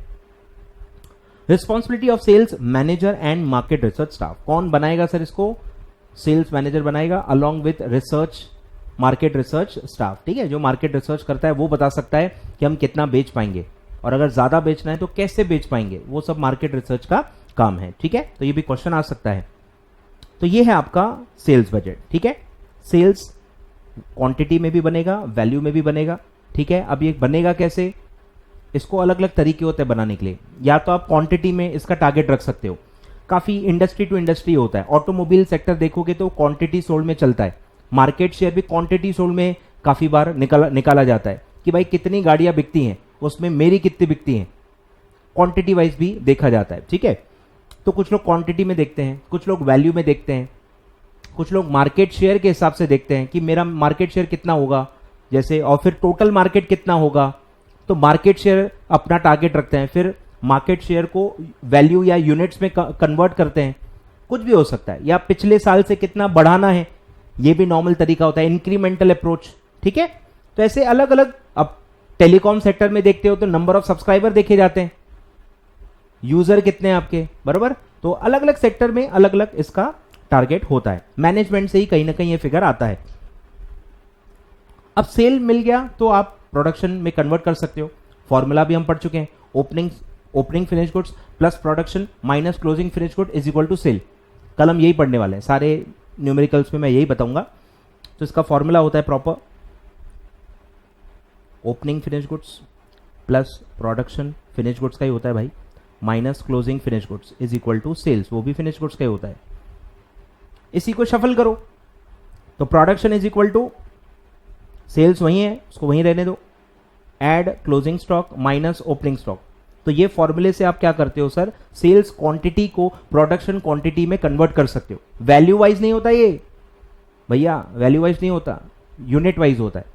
फिर ओपनिंग स्टॉक को अलग से वैल्यू करेंगे, क्लोजिंग स्टॉक को अलग से वैल्यू करेंगे, सेल की अलग सेलिंग प्राइस होगी, प्रोडक्शन की अलग प्रोडक्शन कॉस्ट निकलेगी, अलग अलग है। ये सब क्वांटिटी वाइज फॉर्मूले यूज होते हैं, ठीक है। चलिए, तो प्रोडक्शन बजट क्या होगा, estimates product wise total volume बराबर क्वांटिटी, और फिर आपका क्लोजिंग स्टॉक क्या होगा, ओपनिंग स्टॉक तो आपको पता होगा पिछले साल का जो क्लोजिंग है वही बजट पीरियड का ओपनिंग है, पर बजट पीरियड का क्लोजिंग क्या होगा, तो उसके लिए आपको आपकी इन्वेंट्री पॉलिसी होनी चाहिए। इन्वेंट्री हम सोच के उतनी रखते हैं, अपने आप नहीं होती है, वो अपनी प्लानिंग होती है कि हाँ इतना बचाना है तो इतना बनाते हैं, इतना बना लिया अब इतना बच गया, ऐसा नहीं होता, प्लान होता है, ठीक है। तो उसको इन्वेंट्री पॉलिसी कहते हैं। तो क्या फैक्टर्स आप कंसिडर करोगे, पहला इन्वेंट्री पॉलिसी कि इन्वेंट्री क्लोजिंग इन्वेंट्री आपको कितनी रखनी है, उसके हिसाब से फिर प्रोडक्शन कितना करना है वो डिसाइड होता है। फिर है प्लांट कैपेसिटी कितनी अवेलेबल है, सोचो कितना मतलब मजाक बन जाएगा कि अगर आपके पास प्लांट 1 लाख यूनिट्स बनाने का है और आपका टारगेट आपने 1,20,000 रख लिया है, सब प्लानिंग कर ली, पूरा बजट बन गया, और फिर इंप्लीमेंट करने गए तो देखा कि यार 1,20,000 की कैपेसिटी नहीं है हमारे पास, प्लांट ही नहीं है, तो बनेगा कैसे। तो प्लांट की कैपेसिटी भी है कि नहीं वो भी चेक करो, आप उतनी कैपेसिटी अचीव कर पाओगे कि नहीं वो भी आप देखो। सेल्स की रिक्वायरमेंट क्या है ये भी देखो, मजाक बन जाएगी। इसलिए सेल्स रिक्वायरमेंट पे देखो डिपेंडेंट है, बनाएंगे उतना ही जितना बेच पाएंगे, जो बेच नहीं पाएंगे वो बनाएंगे काय को। तो सेल्स रिक्वायरमेंट पहले देखना होता है, और फिर है availability of material and labour, inputs भी अवेलेबल है कि नहीं वो भी देखना है। आउटपुट का टारगेट तो रख लिया भैया, उतना मटेरियल जो लगेगा वो मिल जाएगा कि नहीं, उतने सप्लायर्स है कि नहीं, उनका सप्लाई है कि नहीं, लेबर उतने स्किल्ड आपको मिलेंगे कि नहीं वो भी आपको देखना है। इनपुट्स भी की फैक्टर हो सकता है, बरोबर। यहाँ पे की फैक्टर का कंसेप्ट आएगा कि की फैक्टर तो नहीं है, ऐसा तो नहीं कि प्लांट हमारा की फैक्टर है, डिमांड हमारा की फैक्टर है, मटेरियल या लेबर का अवेलेबिलिटी हमारा की फैक्टर है। की फैक्टर पे आपको ध्यान देना है कि key factor limits your production, limits your sale, तो आपको की फैक्टर पे ध्यान देना है, बजट की फैक्टर पे ध्यान देना है।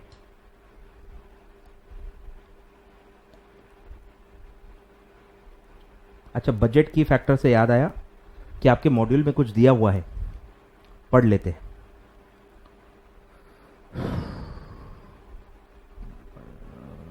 यस,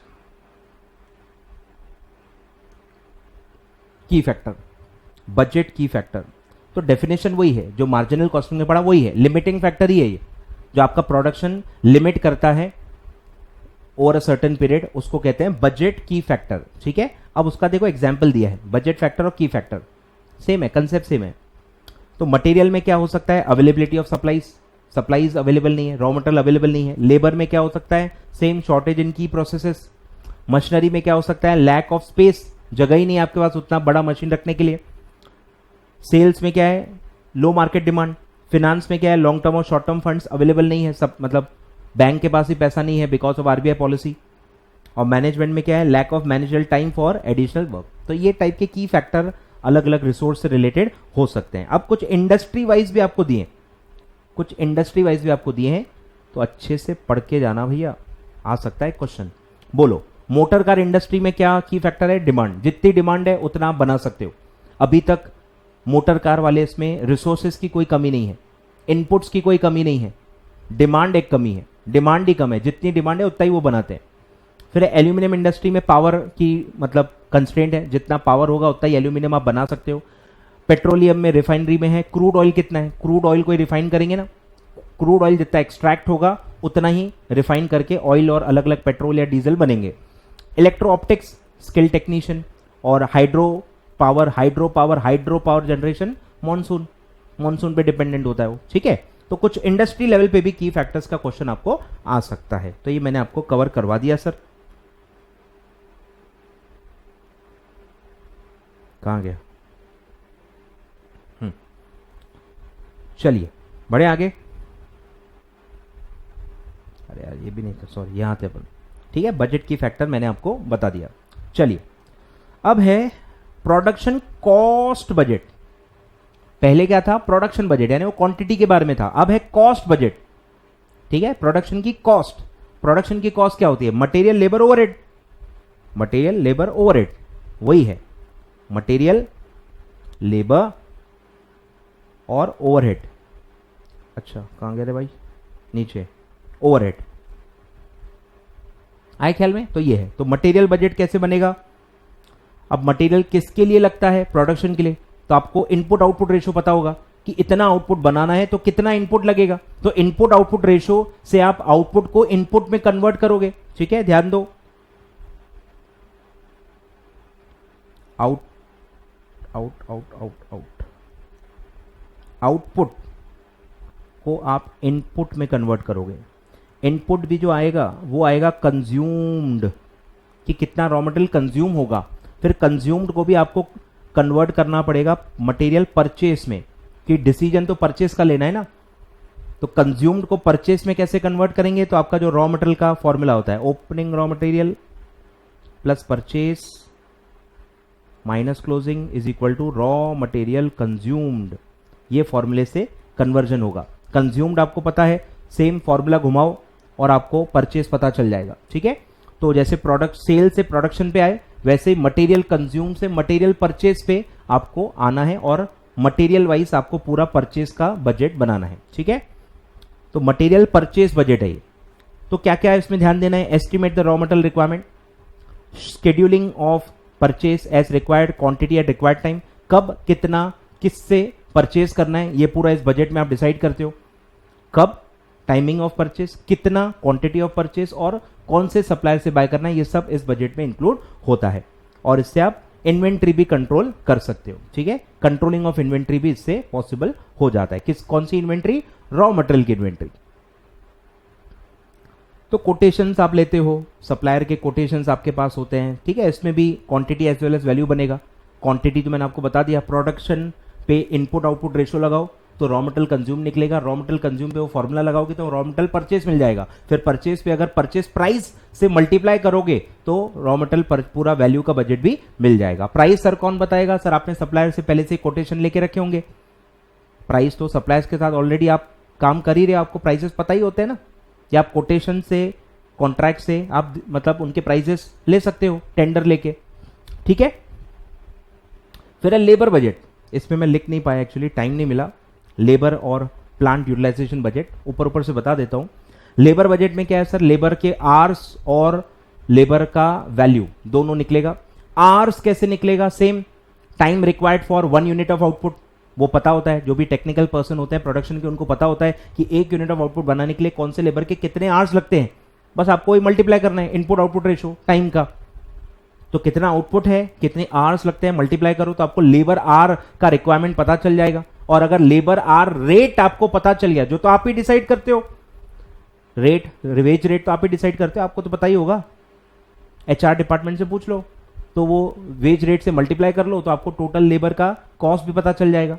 फिर आता है प्लांट यूटिलाइजेशन बजट, कि क्या हमारे पास उतनी प्लांट की कैपेसिटी अवेलेबल है, हम जितना बनाना चाहते हैं क्या उतना हमारे पास प्लांट का कैपेसिटी अवेलेबल है। नहीं है तो बड़ी मशीन ले लो या एक और मशीन ले लो।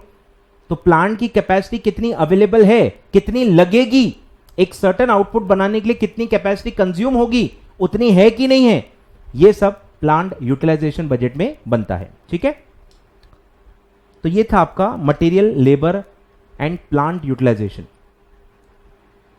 और फिर है ओवरहेड्स बजट। ये तो सबसे इजी है, ये तो आपने पढ़ा भी होगा, वैसे भी मैंने आपको शायद ओवरव्यू ऑफ कॉस्ट में बताया था। तो ओवरहेड फंक्शनल वे में क्लासिफाई होता है। फंक्शनल वे में कैसे क्लासिफाई होता है? Factory overhead, administration overhead, selling and distribution overhead, research and development overheads. तो ये मैं आपको ऑलरेडी बता चुका हूं। तो फैक्ट्री ओवरहेड्स कैसे होते हैं? ये सेम जो ओवरहेड का मैंने एक ट्रेडिशनल कॉस्ट वाला एबीसी कॉस्टिंग में बताया था, ये वही है। क्या बताया था? भूल गया हम तो, फिर से बता दो, आप तो फ्री बैठे हो। क्या पढ़ा था हमने फैक्ट्री ओवरहेड का? कि पहले पूरे ओवरहेड्स हम एस्टिमेट करेंगे, आने वाले साल का होता है ना, ओवरहेड रिकवरी रेट निकालेंगे। तो पहले ओवरहेड रेट पूरा मतलब फोरकास्ट करो, बरोबर, ओवरहेड फोरकास्ट करो। फिर जो उसका बेस आप लेने वाले हो वो फोरकास्ट करो।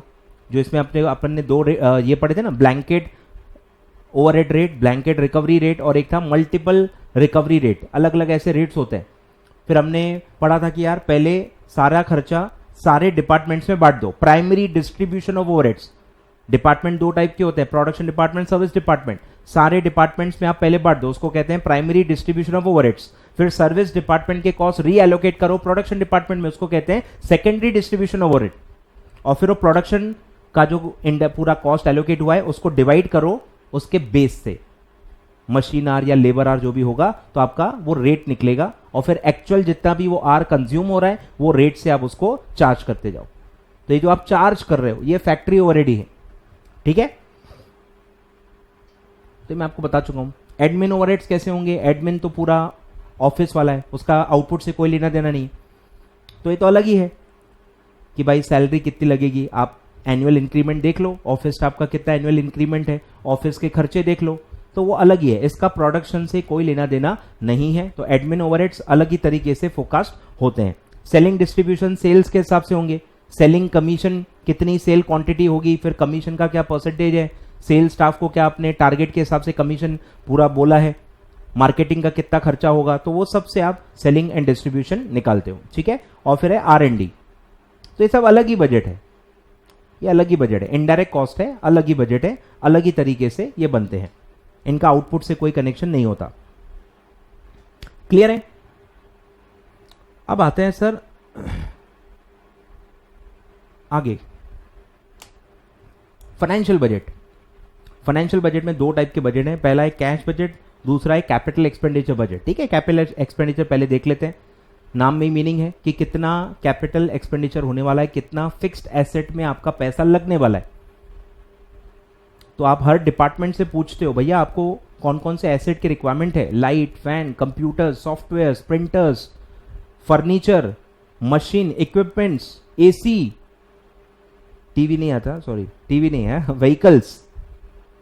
व्हीकल्स, हर चीज, हर छोटी छोटी चीज, लाइट, फैन, ये भी होता है, सब मैंने देखा है आईसीआईसीआई बैंक में। हर चीज की फोरकास्टिंग होती है, बहुत डिटेल्ड होता है, बहुत ही डिटेल्ड होता है। तो वो सब आप प्लान करो कि कौन से डिपार्टमेंट को कहाँ कहाँ क्या क्या कैपिटल एक्सपेंडिचर्स की जरूरत है, वो सब उसकी लिस्ट बनती है और उतना फिर पैसा बाद में अरेंज किया जाता है ताकि हम वो टाइम पे हर एसेट खरीद पाए जब उसकी नीड है। तो प्रोक्योरमेंट ऑफ एसेट्स के लिए यूज होता है। फिर आते हैं सबसे इंपॉर्टेंट पॉइंट पे, दैट इज कैश बजट। नाम में ही मीनिंग है, हम कैश को बजट कर रहे हैं, cash inflows, cash outflows, cash balance को हम फोकस कर रहे हैं, ठीक है। तो ये शॉर्ट टर्म के लिए भी आप निकाल सकते हो, लॉन्ग टर्म के लिए भी निकाल सकते हो, पॉसिबिलिटी की बात कर रहे हैं, can be for short term as well as for long term period, ठीक है। अब इसमें दो पार्ट्स होते हैं, तो कैश अकाउंट ही है जो आप बनाते हो अकाउंटिंग में, कैश रिसीट्स, कैश पेमेंट्स। तो इसमें दो पार्ट्स होते हैं, कैश रिसीट्स, अब कहां से रिसिप्ट होंगे, पूरा कैश फ्लो स्टेटमेंट आप पढ़ चुके हो, cash sale, collection from debtors, interest received, ये रिसीट, वो रिसीट, सब रिसिप्ट्स एक पार्ट में आएंगे। और सारे जो पेमेंट्स हैं, payment of expenses, tax paid, dividend paid, सारे पेमेंट्स डिसबर्समेंट्स में आएंगे। और opening plus receipts minus disbursements is equal to closing balance, बराबर। तो ये नॉर्मली आप ऐसा निकालोगे। फिर ये नॉर्मली कैसे बनता है सर, मंथली बेसिस पे बनता है, मंथली कैश बजट बनते हैं। फिर शॉर्टफॉल है कि सरप्लस है वो पता चल जाता है, शॉर्टेज है तो फिर कहां से अरेंज करो, लोन वगैरह के लिए सैंक्शन ले लो, ओवरड्राफ्ट फैसिलिटी सैंक्शन करवा लो, और अगर सरप्लस है तो इन्वेस्टमेंट कहां करना है वो सब पहले से ही सोच लो। तो कैश बजट बहुत क्रूशियल होता है। फिर बनता कैसे है सर, पहला है रिसीट एंड पेमेंट मेथड, नाम में ही मीनिंग है, receipt and payment method account form में बनेगा जैसे आप बनाते हो कैश बजट। ओपनिंग बैलेंस तो आपको पता ही है, पिछले साल का क्लोजिंग, इस साल का बजट पीरियड का ओपनिंग, फिर सारे जो बजटेड कैश रिसीट्स हैं वो आप लिखो, सारे कैश डिसबर्समेंट्स है वो माइनस कर लो, तो बैलेंसिंग फिगर क्या आ जाएगा, closing balance. Opening plus cash receipts minus cash disbursements is equal to closing balance of cash. Clear है, सिंपल है। फिर आता है sir adjusted PNL method. Adjusted PNL method ये वही बीमारी है सर, कौन सी बीमारी है, जो कैश फ्लो स्टेटमेंट में इनडायरेक्ट मेथड में होती है, जिनसे आपको प्रॉब्लम होती है, ठीक है। तो ये वही है जो कैश फ्लो स्टेटमेंट में इनडायरेक्ट मेथड में आप करते हो कि प्रॉफिट को कैश इनफ्लो या आउटफ्लो में कन्वर्ट करते हो, कि साल भर में जो भी प्रॉफिट हुआ है पर कैश कितनी आई उससे वो आप निकाल लेते हो। जैसे आपको नेट कैश इनफ्लो और आउटफ्लो मिल गया, opening cash and cash balance आपको पता ही होता है, ओपनिंग में ऐड लेस करो तो आपको क्लोजिंग मिल जाएगा। एग्जैक्टली कैश फ्लो मेथड ही इसको आप कह सकते हो, इनडायरेक्ट मेथड जो होती है, ठीक है। तो इसमें क्या करते हैं sir, profit is adjusted to arrive at the cash inflow और cash outflow and this net cash inflow outflow is added और deducted from the opening cash balance to arrive at the closing balance. Clear है, पूरा cash flow method वाला system है, clear है। और third तो एकदम ईजी है सर, आपको मजा आ जाएगा कि ये होती है सर मेथड, मेथड इसको बोलते हैं, ऐसी मेथड होनी चाहिए। तो ये बैलेंस शीट मेथड है कि इसमें आप क्या करोगे, सारे एसेट्स एंड लाइबिलिटीज को आप एस्टिमेट करोगे कि फिक्स्ड एसेट के क्या क्या बैलेंसेस होंगे, इन्वेस्टमेंट के क्या क्या बैलेंसेस होंगे, डेटर्स के क्या बैलेंस होंगे, बिल रिसेबल, हर एसेट को आप फोरकास्ट करोगे कि उसमें क्या क्या मूवमेंट होने वाले हैं और उसके हिसाब से आप सबके क्लोजिंग बैलेंसेस एस्टिमेट करोगे at the end of budget period. Similarly liability के लिए कि इक्विटी कितना होगा, प्रेफरेंस कितना होगा, लाइबिलिटीज का क्या क्लोजिंग बैलेंस आएगा, करंट लाइबिलिटीज में क्या क्या आएगा, सब कुछ एस्टिमेट कर लो except cash balance. Cash balance छोड़ दो, बाकी सब एस्टिमेट कर लो और कैश बैलेंस को बैलेंसिंग फिगर ले लो। कितना इजी है, सोच के देखो। बैलेंसिंग फिगर लेना है, सारा एसेट लाइबिलिटी फोरकास्ट कर लो और जो भी डिफरेंस है उसको कैश बैलेंस बोल दो। अब अगर लाइबिलिटी ज्यादा है, ध्यान दो, दोनों साइड बैलेंस आ सकता है। अगर लाइबिलिटी ज्यादा है, एसेट कम है, तो ये नॉर्मल कैश बैलेंस है। लाइबिलिटी ज्यादा है, कैश मतलब एसेट कम है, तो मतलब वो कैश होगा। पर अगर उल्टा आया, उल्टा भी हो सकता है, एसेट ऑलरेडी ज्यादा है, लाइबिलिटी शॉर्ट पड़ रही है, तो वो तो कैश बैलेंस हो ही नहीं सकता, वो ओवरड्राफ्ट बैलेंस होगा। तो उसको आपको ओवरड्राफ्ट अज्यूम करना है, मतलब कैश बैलेंस जीरो है, ओवरड्राफ्ट बैलेंस आएगा लाइबिलिटी साइड में। तो आप लिख लो, if liability is greater than asset तो आएगा कैश बैलेंस। और अगर उल्टा है भाई, एसेट ऑलरेडी ज्यादा है, तो ये होगा overdraft balance, OD, overdraft balance. Clear है, चलिए सर बढ़े आगे। समझ में आ रहा है ना भाई, कमेंट करते जाना, कमेंट करते जाना भाई, ये आपकी जिम्मेदारी है, जिम्मेदारी निभाना। चलिए, तो ये था कैश बजट, ठीक है। मेथड्स के नाम बता दिए, ऑल ऑफ अबाउ टाइप का क्वेश्चन आ सकता है, short term long term both of about में आ सकता है, टू पार्ट्स क्या होते हैं ये भी पूछे जा सकते हैं, कैसे नॉर्मली बनाया जाता है मंथली, कंफ्यूज करने के लिए ऑप्शन में क्वार्टरली, हाफ ईयरली, एनुअली सब कुछ दिया रहेगा, तो मंथली बेसिस पे नॉर्मली बनाते हैं, ठीक है। तो ये सब मैंने आपको बता दिया। चलिए सर, तो ये हो गया फाइनेंशियल बजट। अब बढ़ते हैं सर मास्टर बजट, इस पे भी काफी बार क्वेश्चन आता है। मास्टर बजट अलग ही टाइप है, तो इसी को कहते हैं समरी बजट, ठीक है, also known as summary budget, क्योंकि ये सारे बजट्स की समरी है, सबको कंपाइल करके बनाई जाती है, सारे अदर बजट्स को कंपाइल करके, सारे फंक्शनल बजट्स को कंपाइल करके मास्टर बजट बनता है, ठीक है। और ये दिखता कैसा है सर, दिखता कैसा है, तो ये दिखता सिर्फ क्या है, पीएनएल, बैलेंस शीट और कैश फ्लो स्टेटमेंट होता है। Budgeted PNL, budgeted balance sheet and budgeted cash flow statement, ऐसे 3 पार्ट्स में ये होता है, ठीक है। कौन बनाएगा, बजट कमिटी, बजट कमिटी बनाएगी। कैसे बनाएगी, सारे फंक्शनल बजट्स को, सारे अदर बजट्स को इनकॉर्पोरेट करेगी, यानी कंबाइन करेगी। सेल कहां से उठाएगी, सेल बजट से, प्रोडक्शन बजट से, परचेज, पूरे एक्सपेंसेस सब उठाएगी, तो प्रॉफिट लॉस बन जाएगा। फिर सारे एड लेस करेगी, जो भी कैश बजट से आपको पता चलेगा, कैपिटल एक्सपेंडिचर से कैपिटल वो बजट का बताएगी। ऐसे अलग अलग बजट से अलग अलग आइटम्स आपको पता चलेंगे, वो आप बैलेंस शीट बनाने में फिर उसको यूज करोगे और फिर बनेगा कैश फ्लो स्टेटमेंट, ठीक है। तो सारे functional budgets, other kind of जो भी बजट्स आप बनाते हो, उन्हीं में से उन्हीं को यूज करके आप मास्टर बजट बनाते हो, ठीक है। तो cost are classified and summarised by types of expenses, खर्चे के हिसाब से भी बांटते हैं, डिपार्टमेंट वाइज भी बांटते हैं, डिपार्टमेंट वाइज भी बांटते हैं, ताकि सबको पता रहे कि उनका क्या टारगेट है। ध्यान देना, क्लासिफिकेशन कैसे होता है, एक्सपेंस वाइज भी होता है और डिपार्टमेंट वाइज भी होता है, कि कौन सा डिपार्टमेंट कितना खर्चा कर रहा है, उसका पूरा बाइफिकेशन होता है। फिर ये बेस्ट मोड है, अगर किसी को कंपनी का माइक्रो सिचुएशन, ग्राउंड लेवल की सिचुएशन देखनी है कि कंपनी क्या प्लान कर रही है, कंपनी का क्या मास्टर प्लान है, तो मास्टर बजट से आप माइक्रो इकोनॉमिक पोजीशन समझ सकते हो बहुत अच्छे से।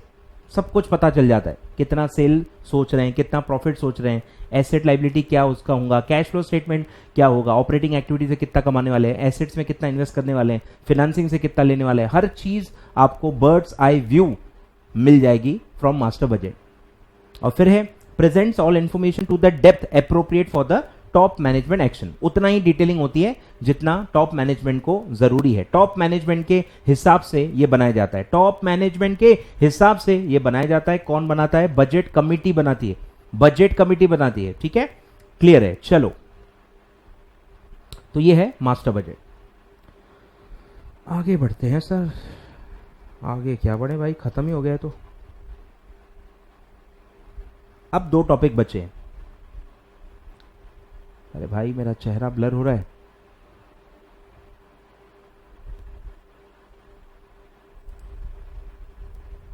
अब ठीक है, चलो ठीक है। अब आते हैं आगे, तो मैं आपको फटाफट ओवरव्यू दिखा देता हूं। ठीक है, फंक्शनल बजट तो सब दिया है sir. Sales budget, external factor, ठीक है, general business conditions, government policy.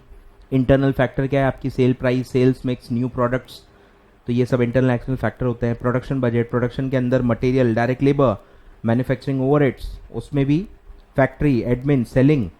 फिर कैश बजट जो हमने अभी पढ़ा, फिर मास्टर बजट पढ़ा, फिक्स बजट, फ्लेक्सिबल बजट। अब आ जाओ जीरो बेस बजटिंग, और एक और टॉपिक पढ़ेंगे परफॉर्मेंस बजटिंग। ठीक है, चलिए स्टार्ट करें। जीरो बेस बजटिंग, नाम में ही मीनिंग है जीरो बेस। नॉर्मली क्या होता है? Incremental base. पिछले साल को आप बेस मान लेते हो, उसी में बस इंक्रीमेंटल के हिसाब से सोचते हो कि बस मुझे सेल कितनी बढ़ानी है, बस मुझे और कितना खरीदना है, बस मुझे और कितना खर्चा करना है, बस मुझे और कितना कमाना है। हर एलिमेंट को इंक्रीमेंटल वे में आप सोचते हो। एग्जिस्टिंग जो चल रहा है उसको क्वेश्चन ही नहीं करते। पर ये एकदम रिवॉल्यूशनरी कंसेप्ट है। Zero base budgeting revolutionary concept है, जिसमें आप हर चीज को क्वेश्चन करते हो कि क्यों ये खर्चा करना है, इसमें इतना बजट डालना है, क्यों? जस्टिफिकेशन चाहिए होता है।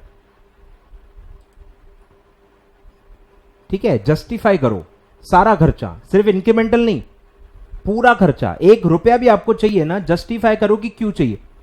एज इफ कि पहला साल है। आपको बजट इस तरह बनाना है कि आप पहली बार ये बजट बना रहे हो, अभी तक कभी बजट बना ही नहीं है, कंपनी का पहला ही साल है। ऐसा सोच के आप जब बजट बनाते हो उसको कहते हैं जीरो बेस बजटिंग। मतलब पूरा उल्टा है ये, ट्रेडिशनल बजटिंग या कन्वेंशनल बजटिंग से पूरा उल्टा ये कंसेप्ट होता है। ठीक है, तो इसमें क्या होता है सर? ये एक रेवोल्यूशनरी कंसेप्ट है। ठीक है, शार्प कॉन्ट्राडिक्शन है कन्वेंशनल बजटिंग से, इंक्रीमेंटल अप्रोच से पूरा अलग ही है। और इसी का दूसरा नाम है डी नोवा बजटिंग, डी नोवा बजटिंग। और एक कहां बना था, कहां स्टार्ट हुआ था? यूएसए में। क्वेश्चन आते हैं। ठीक है, यूएस में ये डेवलप हुआ था कंसेप्ट। तो इसमें क्या करते हैं अपन, पढ़ लेते हैं चलो यार पूरा। Planning and budgeting processes which requires each manager to justify, ठीक है, ये ध्यान रखना है, पंचवर्ड है, justify the entire budget requesting in the detail from scratch, hence and shifts the burden of proof to each manager to justify why he should spend any money at all। 1 रुपया भी आपको क्यों दूं, मुझे justify करो। तुम्हारा पूरा budget zero क्यों ना कर दूं, 1-1 रुपए को जस्टिफाई करो। एक्सपेंडिचर का क्या बेनिफिट होगा, क्या सोच के पैसे मांग रहे हो, यह सब आपको जस्टिफाई करना पड़ेगा। This approach requires all the activities be analyzed in decision packages which are evaluated by systematic analysis and ranked in order of importance। ठीक है, कहां किसका, जैसे पहले साल में करते हैं, भूल जाओगे अभी तक कुछ हुआ है, तो पहली बार जब आप करते हो ऐसे ही करते हो, सिस्टमैटिकली सोचते हो आपकी प्रायोरिटीज क्या है, आपको कहां पैसा ज्यादा खर्च करना है। नया बिजनेस है तो ग्रोथ पे ज्यादा ध्यान देना होता है, एसेट्स में ज्यादा इन्वेस्ट करना होता है, बराबर। तो ऐसे आप सोचो, प्रायोरिटी वाइज सोचो, जो चल रहा है बस वैसे ही चलाते रहना है। This should not be the objective. It is a technique which complements and links existing planning, budgeting and review processes. It identifies alternative and efficient methods of utilizing the limited resources and effective attainment of selected benefits। अब ये बहुत important point है कि ये conventional में होता ही नहीं है। 10 लाख रुपए अगर कहीं खर्च हो रहे हैं तो आप 12 लाख मांग रहे हो, तो आप सिर्फ 2 लाख का जस्टिफिकेशन दे देते हो कि 2 लाख और क्यों चाहिए, 2 लाख आप जस्टिफाई कर लोगे। और लेकिन 10 लाख जो पिछले साल तुमने लिए थे उसका क्या हुआ, उसकी एफिशिएंसी क्या थी, कैसे आपने काम किया। हो सकता है कुछ और तरीका आप यूज करो जिससे वो खर्चा 8 लाख हो जाए, वो आप कभी सोच ही नहीं पाते। क्योंकि आप 10 से 12 हो रहा है तो बस 2 लाख के बारे में सोचते हो, 10 लाख को टेकन फॉर ग्रांटेड ले लेते हो सकता है वो वेस्ट ऑफ मनी हुआ हो और आपको एक्चुअली 2 लाख कट करके 8 लाख देने हो उसको, या कोई और इनोवेशन से कुछ खर्चा कम किया जा सकता है, वो सब के बारे में आप सोचते ही नहीं हो। डिनोवो में क्या होता है, इसमें जीरो बेस्ड बजटिंग में कि आप जीरो से स्टार्ट करते हो, तो कम से कम पैसा आप मांगो, बजट में कम से कम पैसा मांगो, ये उम्मीद होती है। तो आप इसीलिए कंपेयर करते हो कि मेरे पास क्या क्या तरीके हैं, क्या क्या ऑल्टरनेटिव्स हैं एक ही काम को करने के लिए। मार्केटिंग करनी है तो कैसे कैसे कर सकते हैं, इफेक्टिव मार्केटिंग के और क्या क्या तरीके हैं, कम से कम कॉस्ट वाला कौन सा है। ये जैसे हम पहले साल में ही सोचते हैं ना, ये सब सोच कब होती है, पहले साल में ही होती है। फिर बस एक साल जो हम ले लेते हैं वो बिना सोचे हम फॉलो करते जाते हैं, भले हम गलत रास्ते पे हो। तो वो गलती ना हो, हर साल पहले मतलब फर्स्ट ईयर में जैसे हम सोचते हैं वैसे ही हर साल में हमको सोचना चाहिए, ठीक है। तो इससे हमको एफिशिएंट तरीके, ऑल्टरनेटिव्स पे हम ध्यान देंगे। It is a flexible management approach which provides credible rational यानी logic for reallocating resources by focusing on systematic review and justification of funding and performance level of current programs of activity। मतलब जो भी activities perform नहीं कर रही हैं, जहां पे आपका रिजल्ट अच्छा नहीं है, खर्चा किया पर उसका कोई बेनिफिट ही नहीं मिला, तो वहां से हटा के ऐसे प्रोजेक्ट्स में पैसा डालो, ऐसी जगहों पे खर्चा करो जहां आउटपुट आ रहा है, जहां पे अच्छा रिजल्ट हमको मिल रहा है। तो इससे रीएलोकेशन होगा और ये लॉजिकल रीएलोकेशन है। आप जो परफॉर्म नहीं कर पा रहे, जो पैसा उतना बेनिफिट नहीं दे पा रहा, वहां से हटा के ऐसी जगहों पे लगाते हो जहां पे आपको बेनिफिट मिल रहा है, ठीक है। तो ये सिस्टमैटिक रैशनल है, मतलब आपका लॉजिक पता है आपको कि क्यों आप रीएलोकेट कर रहे हो, इलॉजिकल नहीं है। तो ये सब वही है कि आप चैलेंज करते हो, हर साल के खर्चे को आप चैलेंज करते हो कि भाई ये क्यों खर्चा है, क्यों दें, जस्टिफाई करो। एक एक प्रोग्राम के परफॉर्मेंस को आप इवेल्युएट करते हो, बराबर। तो जो काम कर रहा है, जो रिजल्ट दे रहा है, वही चीज कंटिन्यू होंगी। जो रिजल्ट ही नहीं दे पा रही, फ्लॉप स्कीम्स है, फ्लॉप प्रोग्राम्स हैं, उनको डिसकंटिन्यू करो, वहां पैसे और खर्च मत करो, ठीक है। तो ये सब इसमें होता है, ठीक है। क्या फायदे हैं, सेम सब रिपीट होगा, कुछ खास नहीं है। नॉट ऑन इंक्रीमेंटल अप्रोच, तो इससे एफिशिएंसी बढ़ती है, ठीक है। पंचवर्ड क्या है, प्रमोट्स ऑपरेशनल एफिशिएंसी, क्योंकि आप हर चीज को जस्टिफाई करते हो, और जो चीज को आप जस्टिफाई नहीं कर पाए वहां पैसे नहीं मिलते। जो चीज को जस्टिफाई नहीं कर पाए मतलब आप गए, पैसे नहीं मिलेंगे आपको, बजट में आपको नहीं मिलेगा कुछ, ठीक है। Since this system requires participation of all the managers, preparation of budget, responsibility of all levels at management in successful execution of budget can be ensured. तो ये तो ऐसे ही है। चलो, this technique is relatively elastic, ठीक है, flexible है, because budgets are prepared every year on a zero base. This system makes it obligatory to develop financial planning and management information system, ठीक है। हर चीज पे आपको ध्यान देना होगा। फाइनेंशियल प्लानिंग भी, पैसा कहां से आएगा, कितना आएगा, क्यों आएगा, कहां खर्च होगा, हर चीज पे आप ध्यान दोगे। कोई भी चीज टेकन फॉर ग्रांटेड नहीं होगी। This system weeds out inefficiency, same पहले ही पॉइंट का वेरिएशन है कि इनएफिशिएंसी अगर होगी तो वो कंटिन्यू नहीं हो पाएगी। ट्रेडिशनल सिस्टम में क्या होता है, इनएफिशिएंसी होती है, आइडेंटिफाई नहीं कर पाते हैं, वो चलते रहती है, वो चलते रहती है। Inefficient programme, outdated programme, flop programmes चलते रहते हैं, खर्चे होते रहते हैं। पर यहां ऐसा नहीं होगा, कोई चीज इनएफिशिएंट होगी भी तो वो रिमूव हो जाएगी, कंटिन्यू नहीं करेंगे। गलती एक बार हो गई होगी, रिपीट नहीं करेंगे, ठीक है। And reduces the cost of production because every budget proposal evaluate on base of cost benefit analysis, जिसमें बेनिफिट है वहीं पे आप खर्चा करोगे।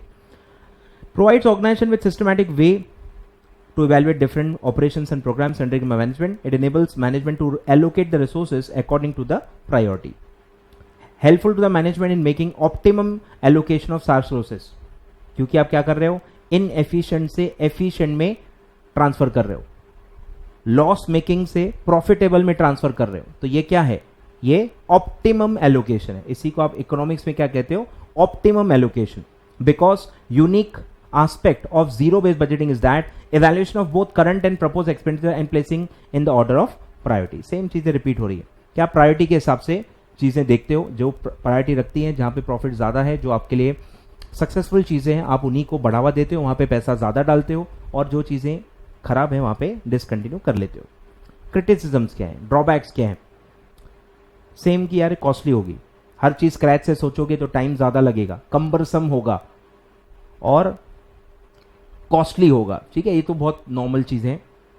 अब ये उतना भी आसान नहीं है, हर चीज को जीरो से सोचना पॉसिबल नहीं होता है, ठीक है। तो defining the decision units and decision packages is rather difficult, कि जीरो से कैसे सोचें, कुछ ना कुछ अजम्पशन लेते हो ना, होने मतलब चाहिए होते हैं ना, कुछ कुछ चीजों में कुछ अजम्पशन चाहिए होते हैं कि हमारा मार्केट इमेज क्या है। हम मार्केट इमेज जीरो थोड़ी मान सकते हैं कि हम नए खिलाड़ी हैं, ऐसे थोड़ी होता है। लोग हमको जानते हैं, पॉजिटिव या निगेटिव कोई ना कोई एक इमेज होती है। तो काफी बार क्या होता है, डिसीजन कैसे लेना है, क्या लेना है, क्या अचीव करना है, जीरो से ये आप नहीं सोच पाओगे, क्योंकि आप एक एग्जिस्टिंग कंपनी हो। तो इतना आसान नहीं होता हर चीज को जीरो में सोचने के हिसाब से। जैसे मैं आपको कहूं आपके 4 अटेम्प्ट हो गए, मैं आपको कहूं नहीं आप एक फ्रेशर हो, इस हिसाब से मॉड्यूल पढ़ो, इस हिसाब से आप हर कंसेप्ट को पढ़ो, आप हंसोगे नहीं मुझ पे, हंसोगे नहीं मुझ पे कि यार 4 अटेम्प्ट मेरे को हो गए, मैं वो चीज 4 बार पढ़ चुका हूं, और आप बोल रहे हो कि नहीं जीरो से पढ़ो, ऐसे पढ़ो कि आप मस्त CSET के बच्चे हो, नए नवेले पास होके आए हो, नई दुनिया है आपके लिए, आपको पता ही नहीं कॉस्टिंग क्या होता है, आपको पता ही नहीं अकाउंटिंग क्या होता है, इस तरह से पढ़ो। क्या पॉसिबल है? कितना थ्योरेटिकल है, सोच के देखो। तो आप एग्जिस्टिंग कंपनी हो तो हर चीज को आप जीरो के हिसाब से नहीं सोच पाओगे। सुनने में अच्छा लगता है, बड़े प्रैक्टिकल नहीं है, ठीक है। तो ये वही वाला डायलॉग है नायक का। चलो, तो ZBB requires a lot of training, ठीक है। जीरो से कैसे सोचते हैं, कैसे प्रायोरिटीज सेट करते हैं, कैसे एक प्रोग्राम को इवेल्युएट करते हैं, कौन सा एफिशिएंट है, कौन सा इनएफिशिएंट है, ये सब में ट्रेनिंग बहुत लगती है।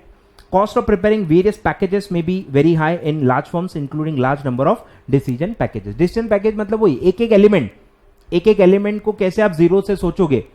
तो जितने एलिमेंट ज्यादा हैं उतना आपका कॉस्ट बढ़ेगा, उतना उसमें कंबरसम कैलकुलेशंस भी होंगी, और मल्टीपल प्रोडक्ट्स हैं तो और प्रॉब्लम होगी। इट में lay down more emphasis on the short term benefits, ये भी है, ये भी मतलब ड्रॉबैक है कि आप शॉर्ट टर्म सोचोगे। कुछ चीजें लॉन्ग टर्म होती हैं, शॉर्ट टर्म में आपको फायदा नहीं देती, पर लॉन्ग टर्म में आपको पता है कि नहीं यार ये झाड़ है, ये ट्री है, ग्रो हो के फल आपको 10-15 साल मिलेंगे। ऐसी भी चीजें होती हैं, कुछ चीजें पेशेंस से मिलती हैं, कुछ चीजें डेवलप करनी होती हैं। अगर आप हर चीज को रिजल्ट के हिसाब से देखोगे तो R&D तो कभी करोगे नहीं आप।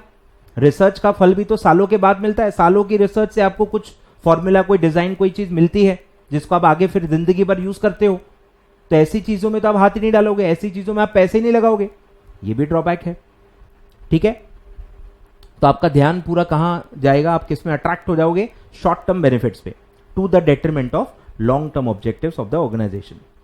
It will lead to enormous increase in the paperwork created by the decision package. The assumptions about cost and benefits in each package must be continually updated and new packages develop as the new activities emerge. तो उसको update रखना भी बहुत मतलब important है। जो आपने पहले सोचा था, कुछ दिन पहले सोचा था, हो सकता है वो बदल गया हो, तो आपको अपडेटेड भी रहने हैं। हर चीज आज की डेट में रेलिवेंट है कि नहीं, ये बार बार चेक करते रहना है,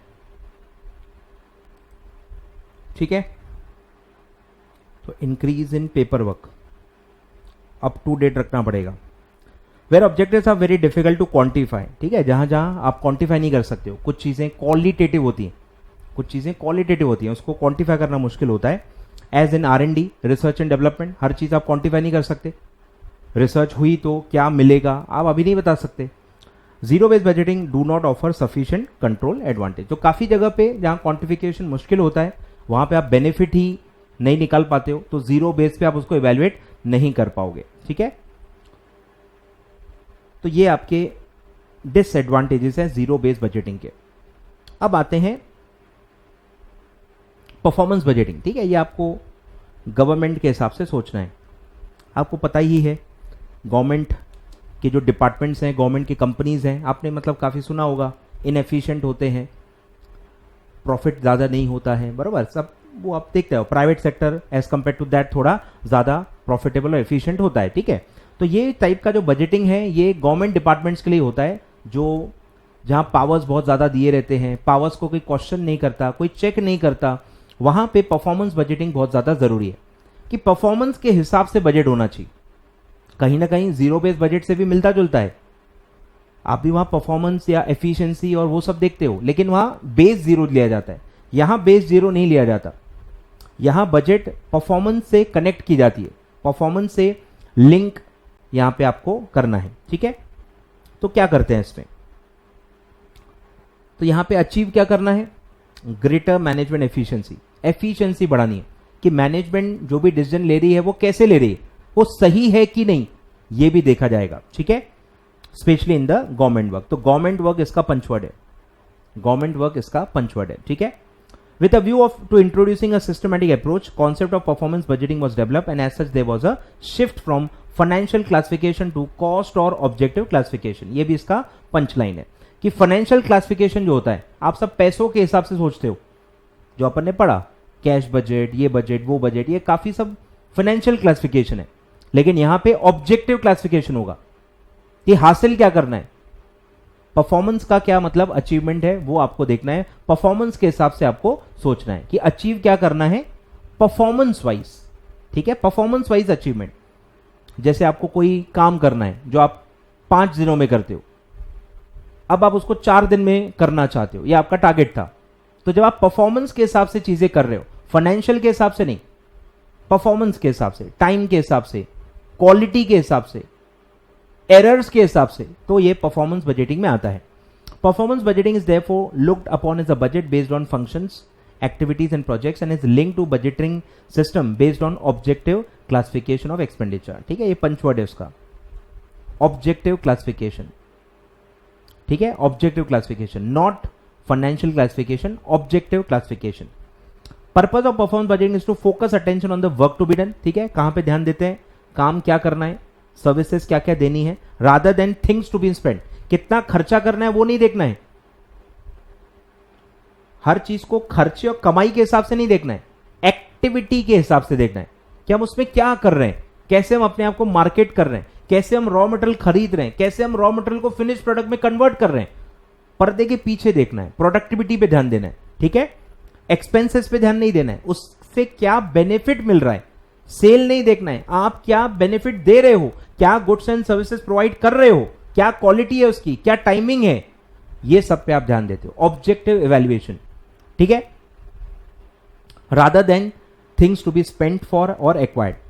इन performance budgeting emphasis shifted from control inputs to efficient and economic management of functions and objective, कि आप इनपुट्स पे ध्यान मत दो, आप फंक्शन पे ध्यान दो कि काम कैसा चल रहा है, काम अच्छा चल रहा है तो अपने आप फाइनेंशियल अच्छा ही आएगा, काम अच्छा चलेगा, कंट्रोल अच्छा होगा तो अपने आप नंबर्स भी अच्छे ही आएंगे। सपोज कोई बिजनेस अच्छे से चला रहा है, प्रॉफिट होगा ही ना, अच्छे से चला रहे लेकिन लॉस हो गया, ऐसे थोड़ी होता है।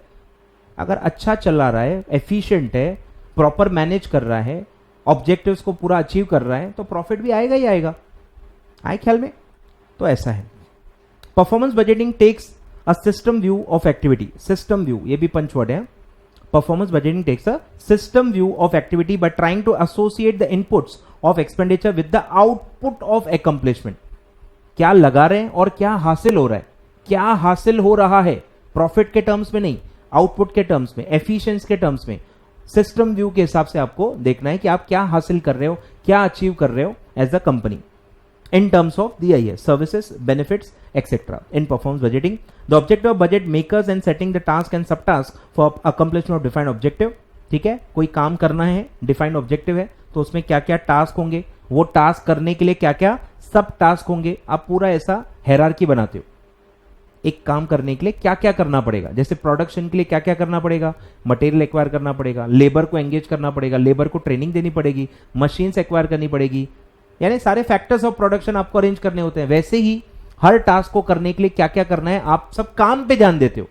काम को खर्चे और कमाई के हिसाब से नहीं देखते हो, काम को काम के हिसाब से आप देखते हो, ठीक है, तो ये सब दिया है। Are to be clearly decided well in advance before the budgetary allocation of inputs. तो पर्पस क्या है sir, main purpose of budgeting क्या है, performance budgeting, to review at every stage and at every level of organisation to measure the progress towards the short term and long term objective. जो भी आपका vision mission है, हर साल जो भी आप कर रहे हो एक्टिविटी, जो भी परफॉर्मेंस आप कर रहे हो, कैसे आप वहां तक पहुंचोगे परफॉर्मेंस के हिसाब से, not on the financial terms, not on financial terms, ठीक है। Inter relate financial and physical aspect, ठीक है, ये इंपॉर्टेंट है। नॉर्मली हम बजटिंग में क्या करते हैं, फाइनेंशियल देखते हैं, फिजिकल एस्पेक्ट देखते ही नहीं है, एफिशिएंसी देखते ही नहीं है, तो यहां इंटर रिलेट करना है फिजिकल को भी और फाइनेंशियल एस्पेक्ट को। Same facilitate more effective performance audit, performance पे ध्यान दोगे तो परफॉर्मेंस ऑडिट भी अच्छा होगा, परफॉर्मेंस ऑडिट में अच्छी अच्छी बातें आएंगी। और हर चीज परफॉर्मेंस के हिसाब से होगी तो परफॉर्मेंस ऑडिट करना इफेक्टिव होगा, आसान होगा। Assess the effects of decision making of supervisor to the middle and top manager. ठीक है, एक इंसान कैसा काम कर रहा है, इंसान अगर डिसीजन लेता है तो कितने अच्छे डिसीजन ले रहा है, कितना सोच समझ के डिसीजन ले रहा है। कोई सुपरवाइजर है तो वो अच्छा सुपरवाइज कर रहा है कि नहीं, क्या खर्चा कर रहा है वो नहीं, उसके डिसीजन वो कैसे ले रहा है, वो जो भी काम करता है वो कैसे कर रहा है, उसकी क्वालिटी क्या है, उसका टाइम क्या है, वो सब देखा जाएगा। यानी आप काम एक्टिविटीज पे ध्यान दे रहे हो, ना कि उसके खर्चे पे। Bring annual plan and budgets in line with the short term and long term, ये तो नॉर्मल है, हर जगह होता है। Present comprehensive operational document showing complete planning fabric of the programme and prospectus, their objectives interwoven with the financial and physical aspect. ये English है, छोड़ दो। ठीक है, तो ये है पूरा परफॉर्मेंस बजटिंग। पंचवर्ड्स क्या है sir? Shift from financial to objective classification. Objective classification और गवर्नमेंट वर्क या गवर्नमेंट डिपार्टमेंट्स के लिए होता है। ठीक है, और काय पे फोकस करेगा? Work to be done, services to be rendered rather than things to be spent और एक्वायर्ड। ठीक है, सिस्टम व्यू के हिसाब से देखता है। तो ये सब पंचवर्ड्स हैं जो आपको ध्यान देने हैं परफॉर्मेंस बजटिंग में। क्लियर है? चलिए सर, तो पूरा 1.5 घंटा हो गया सर, 1.5 घंटा हो गया, मेरा चैप्टर भी हो गया। क्या बात है, हो गया, हो गया रे भाई। चलो ठीक है, की फैक्टर भी मैंने आपको एग्जाम्पल दे दिए, इंडस्ट्री वाइज भी आपको एग्जाम्पल दे दिए। ठीक है, इतना मेरे हिसाब से रिवीजन के लिए काफी है। काफी बच्चे बार बार पूछ रहे हैं काफी है क्या, काफी है क्या? यस सर, रिवीजन के लिए काफी है, रिवीजन के लिए काफी है। ठीक है, चलिए, तो आई होप आपको सब समझ में आ रहा है। पंचवर्ड सारे आपने नोट कर लिए होंगे, सब मैंने बता दिया है सर। बजट, फोकास्ट, बजट के बजटरी कंट्रोल कैसे लगता है, उसके क्या क्या फैक्टर्स थे। फिर बजटरी कंट्रोल को हमने उसके एडवांटेजेस एंड लिमिटेशंस पढ़े, इम्प्लीमेंटेशन पूरा पढ़ा बजटरी कंट्रोल का। फिर हमने बजट के पूरे टाइप्स पढ़ लिए। ठीक है, सारे अलग अलग टाइप्स पढ़ लिए। और फिर हमने 2 अलग और कंसेप्ट पढ़ लिए, परफॉर्मेंस बजटिंग और डी नोवा बजटिंग। ठीक है, अब 1-2 और नाम बजट के आप पढ़ोगे, मैं बता ही देता हूं। चलो यार, क्यों 1-2 पॉइंट छोड़ दें, 1-2 मिनट में पढ़ लेते हैं। चलो चलो चलो,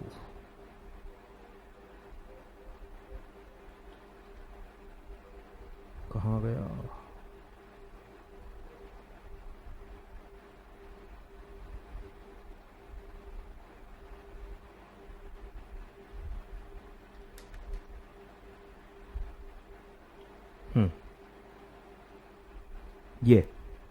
ये भी आप देखोगे तो आप मुझसे पूछोगे सर ये 1-2 वर्ड्स कवर नहीं हुए।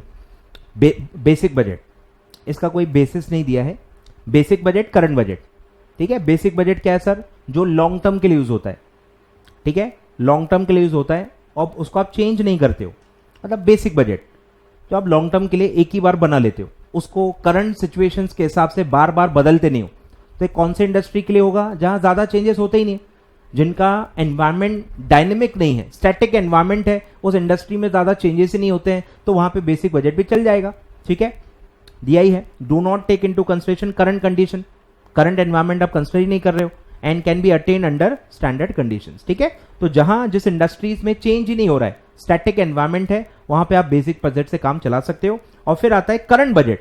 करंट बजट यानी आज की कंडीशंस, आज की रियलिटीज, आज का एनवायरमेंट, आज का कंपटीशन, आज का गवर्नमेंट पॉलिसी, हर चीज आज की सोच के जब आप बजट बनाते हो, वो होता है करंट बजट। ऑब्वियसली हर टाइप का बजट करंट बजट ही होता है, क्योंकि आप आज के हिसाब से उसको बनाते हो।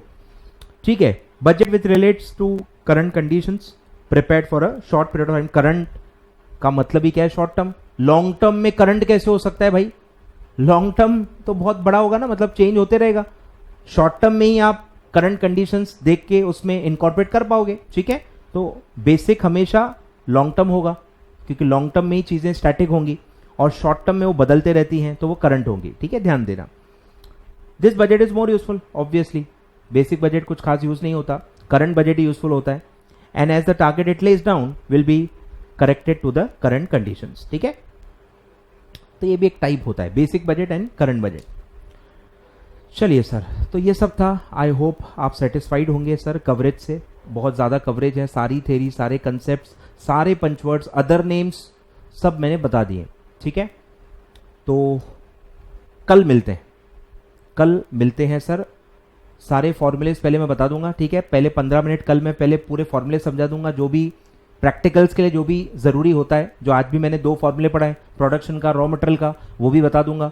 कैपेसिटी रेशोज भी पहले मैं कल 15 मिनट में बता दूंगा, और फिर हम अलग अलग टाइप के क्वेश्चंस करेंगे। कैश बजट पे भी करेंगे, प्रोडक्शन बजट पे करेंगे, फ्लेक्सिबल बजट पे करेंगे।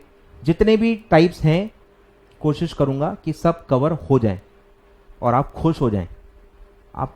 बस यही मोटिव है, आप खुश हो जाएं, पास हो जाएं, आगे बढ़ें, जिंदगी में आगे बढ़ें। बस यही हमारा कोशिश है। इसी के लिए सर मैं 2 घंटे रोज लाइव आके आपको पढ़ा रहा हूं। ठीक है, आई होप आपको पसंद आ रहा होगा। कवरेज अच्छा है। ठीक है, कवरेज की बिल्कुल भी चिंता ना करें, और कल बिना मिस किए हुए 11 बजे आ जाएं बजटिंग के प्रैक्टिकल्स के लिए। ठीक है, कैलकुलेटर के साथ ऑब्वियसली। ठीक है, thank you so much sir. Video like कर देना, मेहनत पसंद आई हो, एक्सप्लेनेशंस पसंद आए होंगे तो वीडियो लाइक कर देना, कमेंट करके बता देना सर आपका फीडबैक क्या है, और वीडियो शेयर करना सर, और चैनल सब्सक्राइब कर लेना। ठीक है, चलिए sir, thank you so much, good bye.